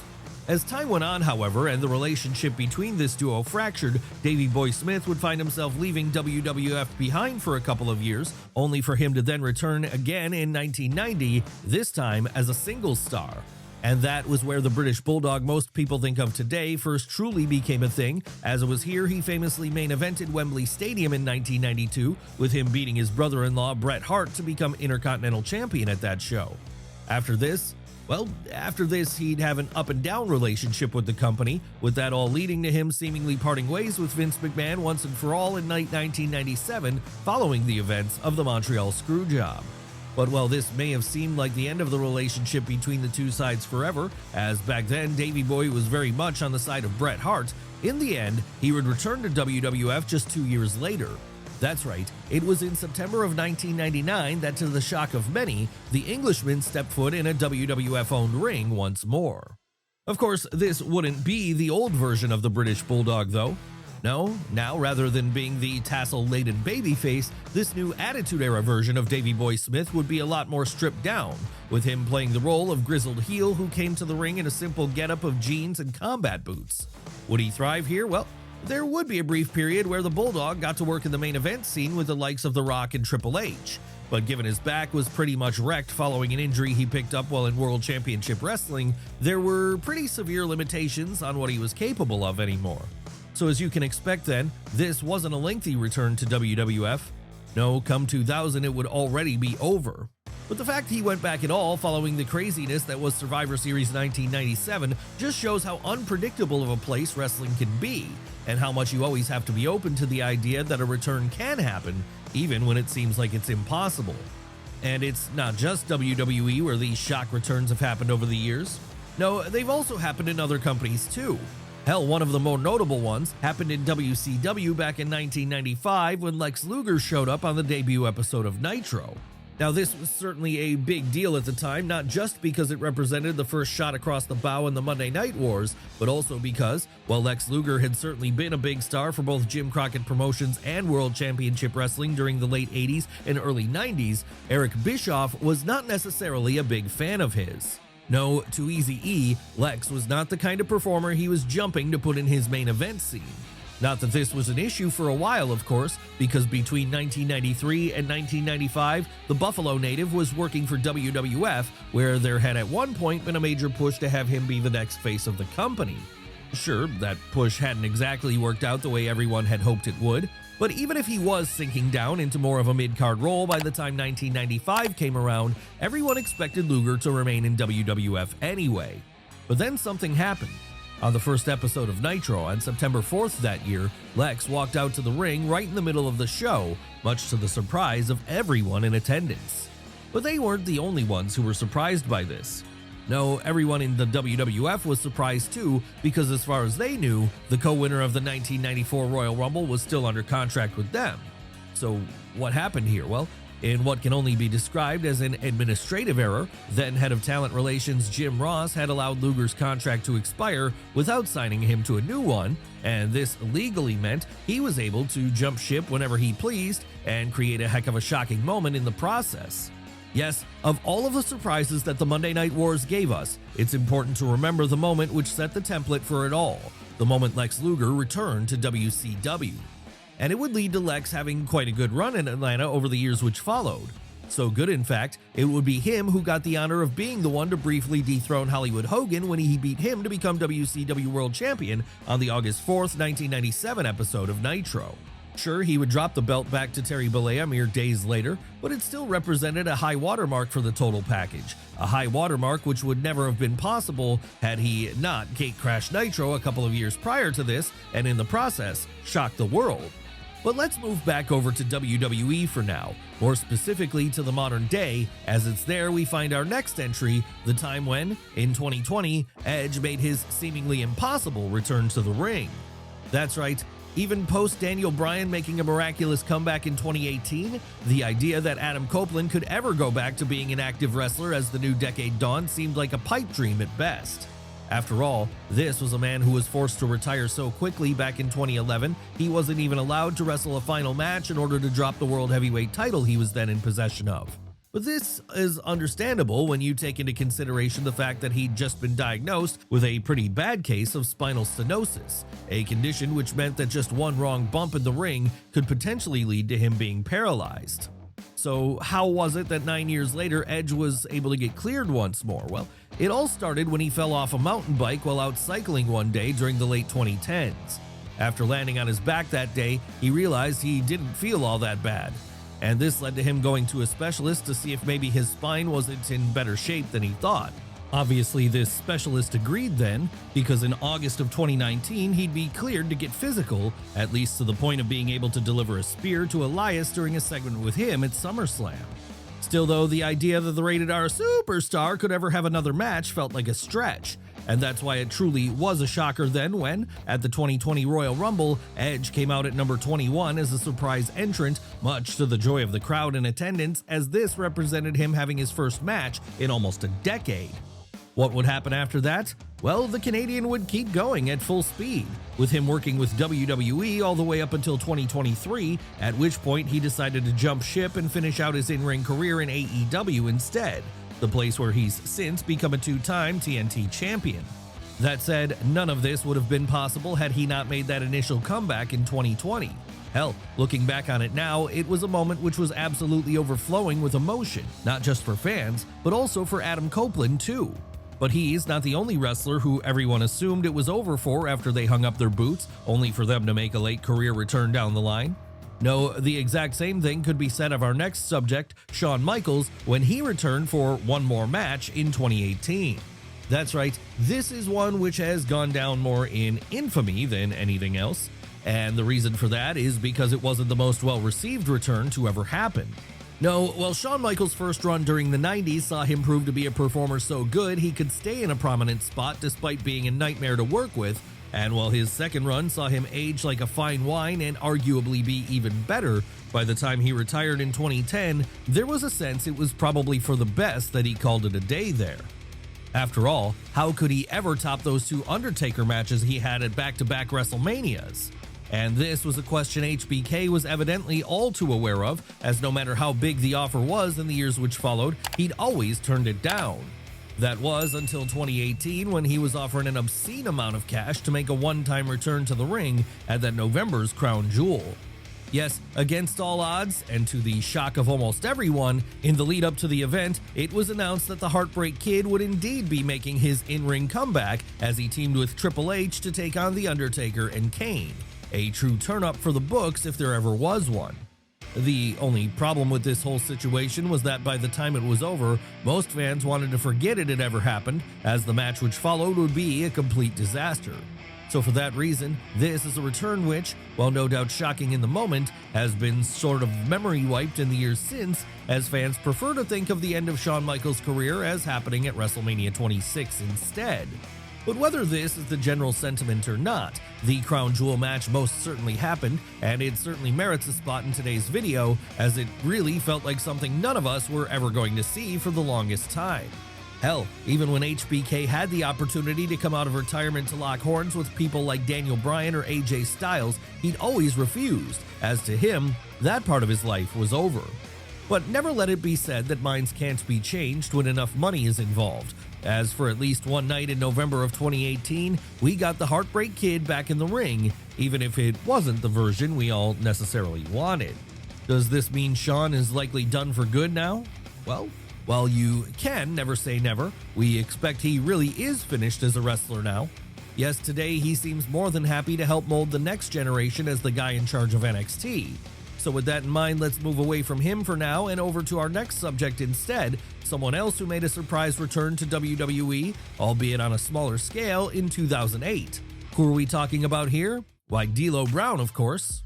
That's right. Well, there was never exactly any bitterness between D'Lo Brown and WWE. When he first left the promotion back in 2003, it felt like he was probably done there for good.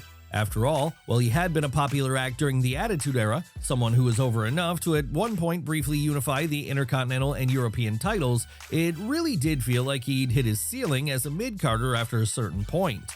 Sure, there could have been a brief window of time where he could have ascended to something higher, but by the mid-2000s, that window was well and truly closed. Needless to say then, once he showed up in TNA soon thereafter, and from there started doing tours with All Japan, it looked like this was going to be how the rest of his career played out. But in a surprise to many, this would all change when in the summer of 2008, he made a seemingly out-of-the-blue return to WWE. Why had this move happened then? Well, that's never exactly been clear, and this would only help to add to the shock factor, as there seemed to be no obvious reason why the New Jersey native would resurface here. Whatever the reason, we're glad it happened, as it gave us a little bit more time seeing him do his thing in a WWE ring, even if it was in undercard matches against the likes of Santino Marella. Yes, having D'Lo Brown on TV was always a positive, as he could be depended on to have a good bout whenever he was given the ball to run with. Sadly though, the ball wouldn't stay in his possession for long, because by the time January of 2009 came around, he'd be cut from his contract once again, with this marking the last time he's wrestled in a WWE ring to date. But D'Lo Brown isn't the only Attitude Era star whose later return to WWE caused a sense of shock as a result of its sheer randomness. No, that statement also applies to the time our next two subjects restarted their careers under Vince McMahon's employ in 2016, two subjects who were collectively known as the Headbangers. Now, if ever there was a tag team who were tailor-made for their time and place, it would be the Headbangers, a duo made up of Mosh and Thrasher that were so 90s they were pretty much ripped from the crowd of a Pearl Jam concert. And that was why, when they first joined WWF in 1996, they found a lot of success, with them becoming one-time tag team champions before all was said and done. Hell, so popular would they prove to be, they'd remain in that system all the way up until 2000, even if during this time they did split up and reform again. What happened after that? Well, now that they were gone from WWF, Mosh and Thrasher would move over to the indie circuit, with it seeming like this was where they were going to remain for the rest of their careers from there. But for some bizarre reason, this would all change in 2016, as that would be when they'd get the call to return to their old home. So what was the story here?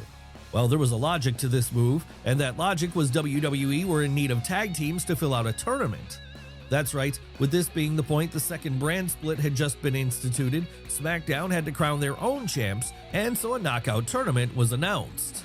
The only problem with this though was that the blue brand didn't have enough teams to fill out the brackets here. So an old name from the past had to be called in to round things out, and when the Headbangers were announced as this old name, it was certainly a surprise to fans watching, as they'd been expecting just about anyone else. Yes, after 16 years of being persona non grata with the company, Mosh and Thrasher were now back in the most random of ways. And even when they lost in the first round to eventual winners Heath Slater and Rhino, they'd continue to stick around for a few more weeks.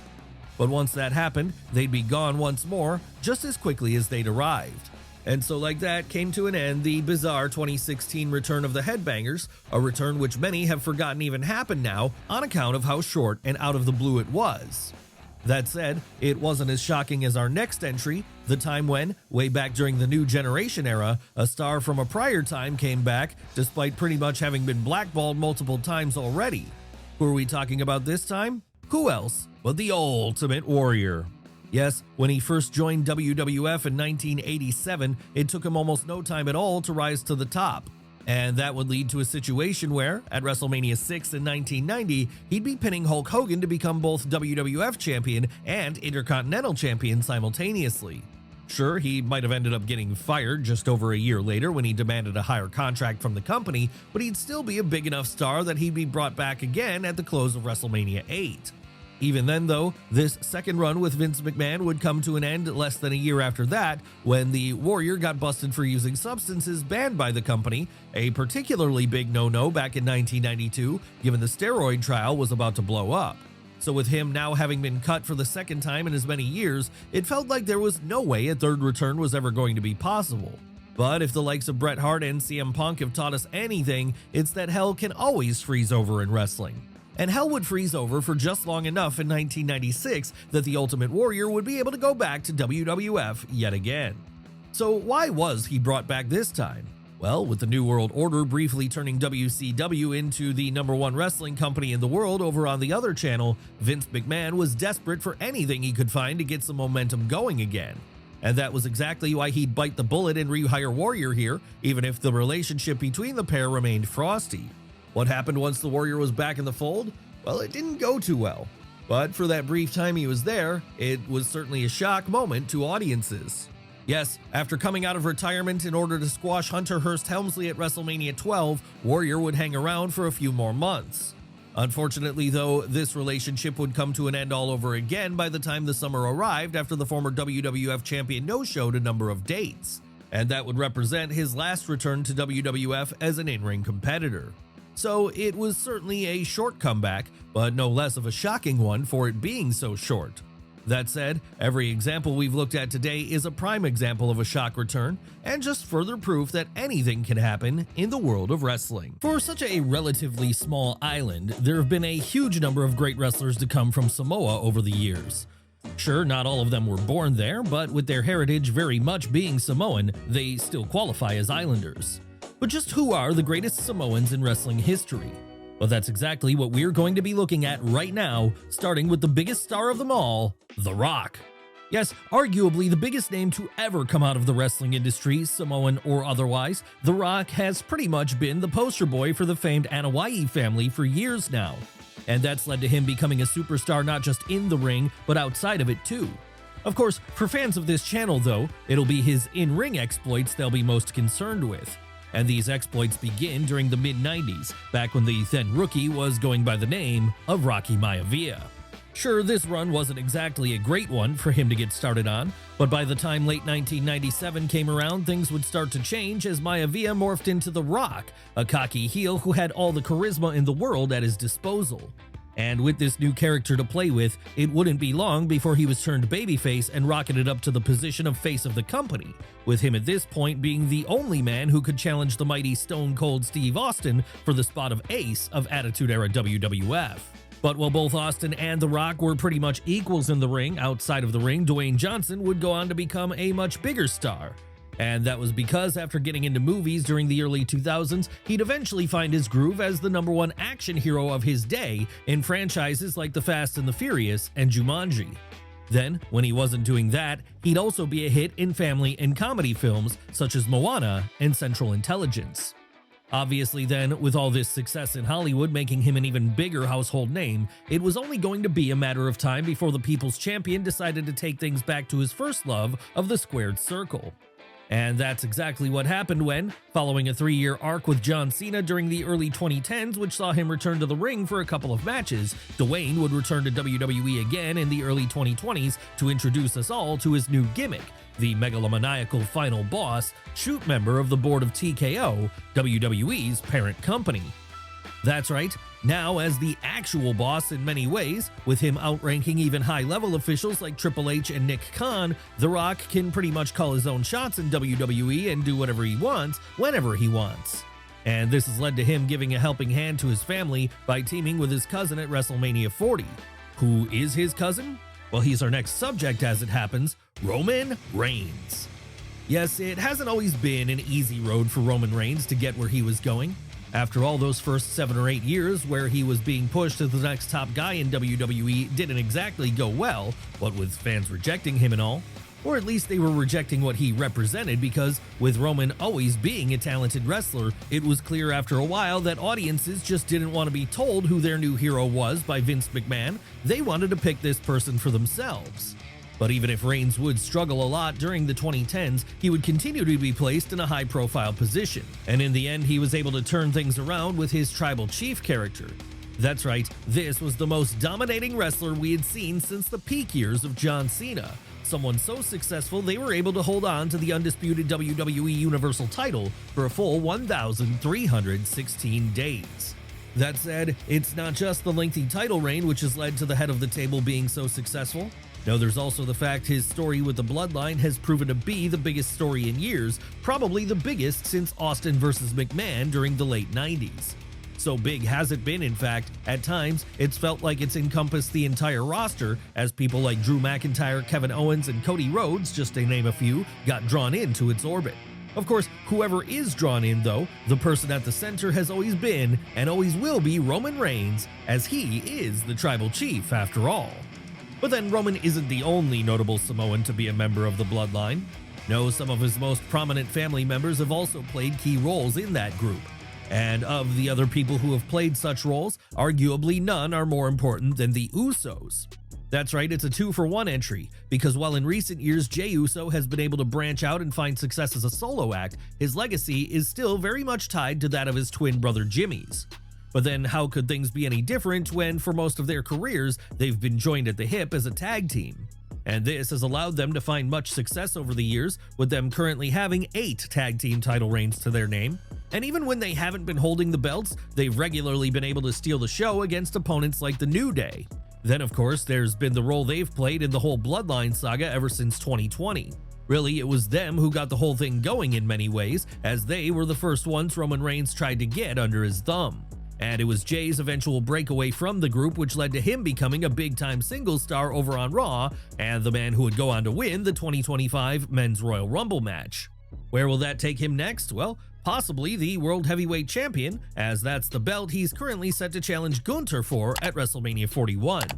Really, it would be quite the fairy tale story if he was able to dethrone Der Ring General here and take home the gold. Obviously though, this will leave his brother out in the cold, as there doesn't appear to be any singles titles in his immediate future. But that shouldn't suggest there isn't time for Jimmy Uso to have his big breakout singles moment too before all is said and done. And even if he doesn't get this, there's always the inevitable tag team reunion between the pair that we all know is coming one day. Who knows? At that point, maybe they'll decide to win the tag team titles a few more times and beat the record currently held by the New Day. Or maybe they'll start a trios division in WWE and bring their younger brother along for the ride with them, another Bloodline member. Hell, the man who actually took over the group at one point. That's right, it's time to talk about Solo Sikoa. Seriously, what a few years it's been for Solo Sikoa, as prior to 2021, few fans out there were even aware that the Usos had another brother. But when he signed on the dotted line with WWE at the beginning of the new decade, things would quickly move into overdrive for the rookie, as after a short spell in NXT, he'd be called up to the main roster to become the new enforcer of the Bloodline. And this was a role he excelled at, mostly by remaining silent and letting his fists do the talking for him whenever he needed to speak. Hell, there were times when even Roman Reigns would show some signs of deference to Solo, and that all suggested he was one day going to become the next tribal chief. Really, it was just a case of when he was going to choose to strike, with this time eventually coming after Roman lost the undisputed WWE Universal title to Cody Rhodes at WrestleMania 40.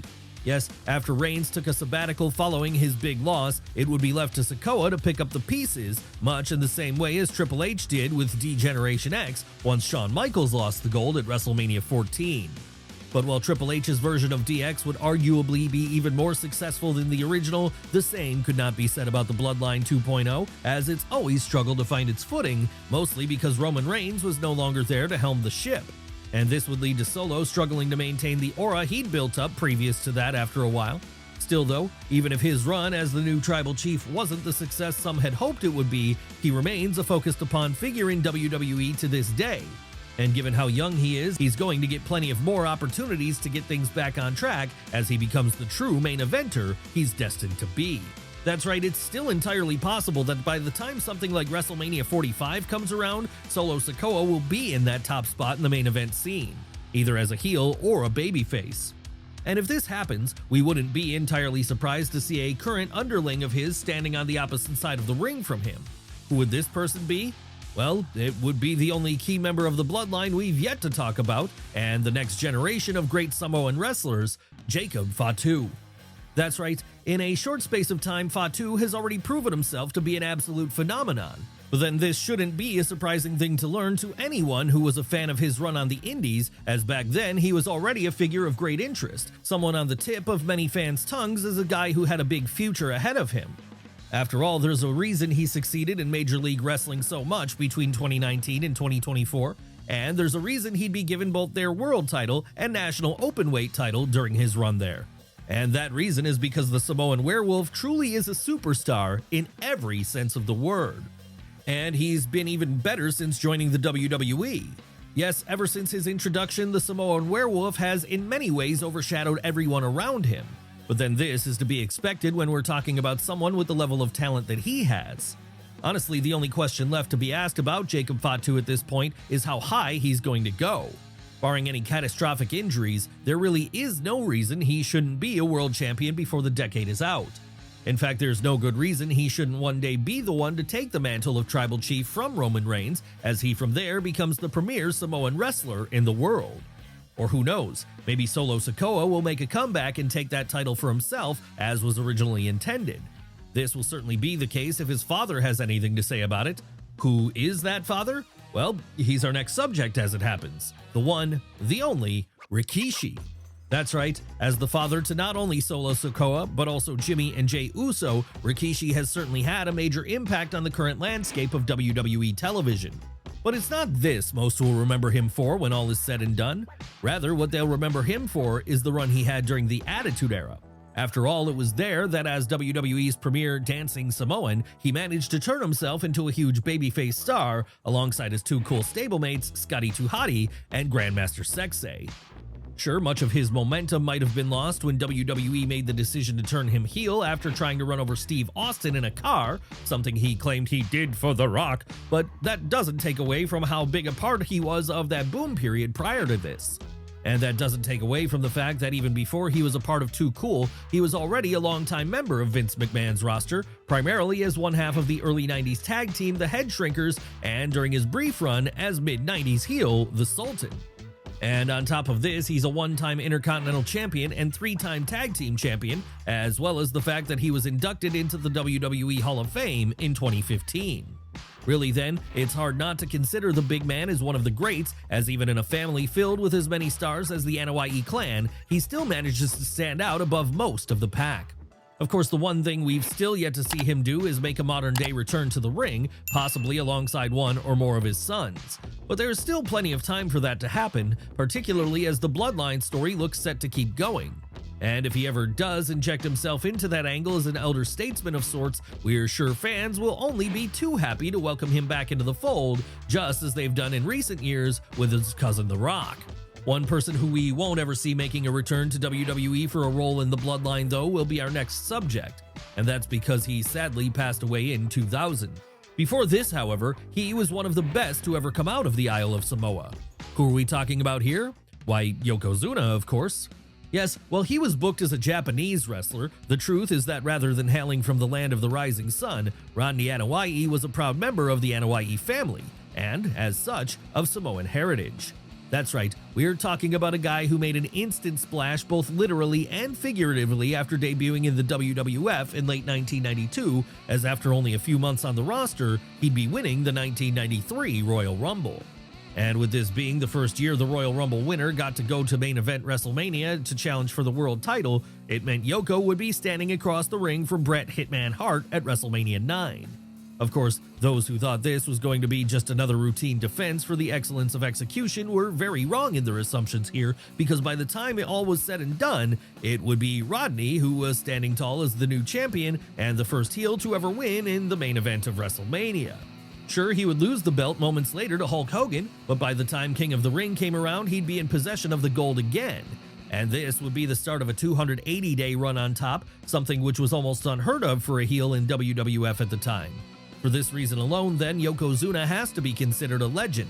But that wasn't all he did during his career, because once he dropped the belt back to Bret Hart at WrestleMania 10, he'd continue to be a fixture in the WWF for a few years yet, primarily in the tag team division, where he became a two-time tag team champion alongside Owen Hart. Sadly though, by the time the late 90s were coming around, weight issues had caused Yoko to balloon up to a mammoth size, way more than was healthy. And this would eventually see him part ways with the WWF, as he instead spent his final few years working on the indie circuit. And not long after that, he'd pass away at just 34 years old, way too young for anyone to go.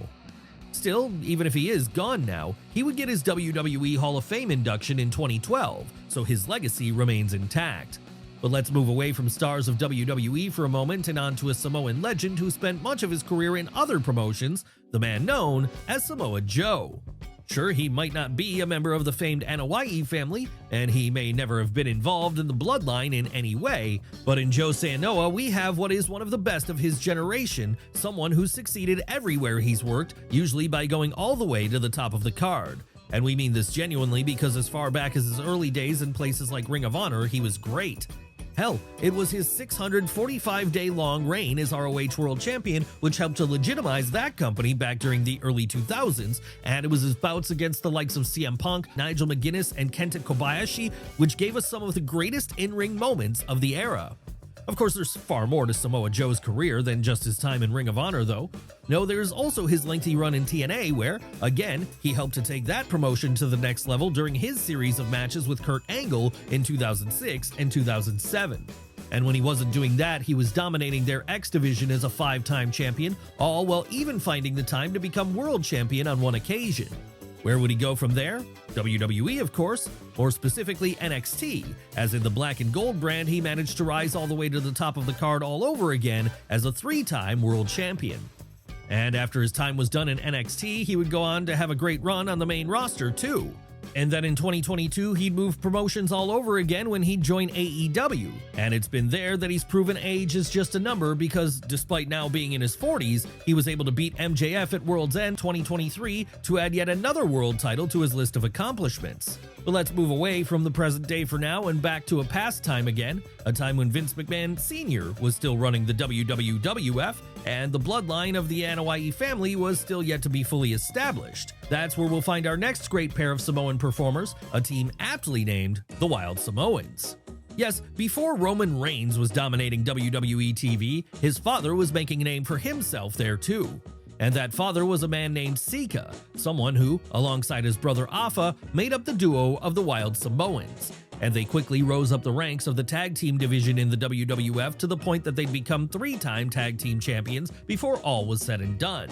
But it wasn't just WWF that Afa and Sika excelled in. No, with this being the territory era where there were a lot more places to earn a living as a wrestler in North America, they at points branched out into other promotions too. Needless to say then, this would make them legends of their time, so much so that their runs would represent the beginning of a lineage which is stronger than ever today. So legendary would the Wild Samoans be, in fact. In 2007, WWE would induct them into their Hall of Fame. And even as recently as 2020, they'd be making cameo appearances on WWE TV to anoint Sika's son, Roman Reigns, as the new tribal chief of the family. Sadly though, with both now having passed away, there's no chance of seeing them appear again anytime in the future.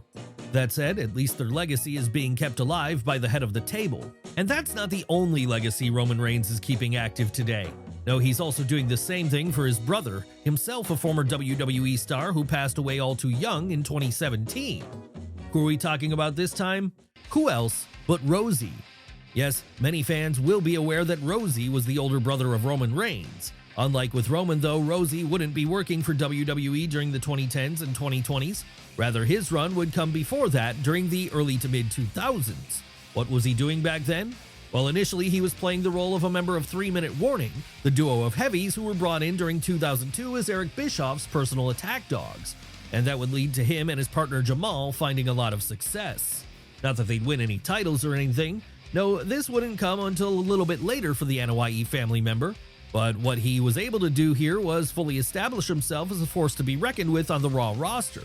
So when Jamal left WWE in 2003 then and Rosie was repackaged in the more comedic role of superhero in training sidekick to the Hurricane, it didn't dampen his career as it could have. Hell, it helped his career in many ways because it was while teaming with Shane Helms that Rosie finally won Tag Team Gold.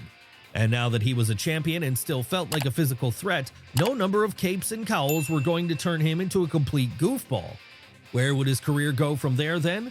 Well, to another company as it happens, because after being cut from his WWE contract in 2006, he'd venture out east for a while to get over in All Japan Pro Wrestling. Following this, well, sadly things would take a downturn, as with his health starting to falter, he'd be limited to working on the US indie circuit. And while he would do well there, he's unfortunately passed away in 2017. Obviously then, with him only being 47, it was a real tragedy, particularly for his brother, who was just starting to rise to the top of the card in WWE and wanted his blood to be there with him to enjoy the moment. Of course, he's not the only Samoan who was succeeding in WWE during the 2000s, because while he was running things over in the tag team division with the Hurricane, our next subject, Umaga, was making a play for big-time singles stardom as a top-level heel. How did Umaga manage to do this? Well, after first getting noticed back during the early 2000s, he'd get a shot in the WWE as a tag team act alongside Rosie. That's right, in a prior life, Umaga was actually the Jamal half of 3 Minute Warning we spoke about a moment ago. Once 3 Minute Warning came to an end, though, the American Samoan would spend a few years outside the WWE working for places like TNA and All Japan, with this allowing him to keep his profile up high enough that by the time 2005 rolled around, Vince McMahon would come calling once more. This time, though, the boss didn't want Jamal anymore. No, he wanted Edward Fatu in an all-new role as an Islander named Umaga, and this new gimmick worked out great. So much would it work, in fact, he'd soon find himself thrust up to the main event scene as he took on John Cena for the WWE title in what was at the time possibly Cena's best ever match. Sure, he wouldn't win this feud or the belt, but hanging with the champ showed that the big man had what it took to be a player. And this was why he'd continue to get semi-prominent spots in the WWE over the next couple of years as he feuded with the likes of Kane, became Intercontinental Champion for a while, and at one point even got involved in the Battle of the Billionaires at WrestleMania 23. Unfortunately, though, by the time 2009 came around, it would all come crashing down for Umaga, as that was when he found himself being cut from his contract, with this coming only a few months before he would tragically pass away. But even if he is now gone, Umaga remains a legend amongst Samoan wrestlers, just as everyone else we've talked about today is too. And given how many great Samoans there have been in the industry over the years, that puts them in very hallowed ground and makes them truly special athletes indeed. Athletes who can rightfully call themselves the pride of the islands.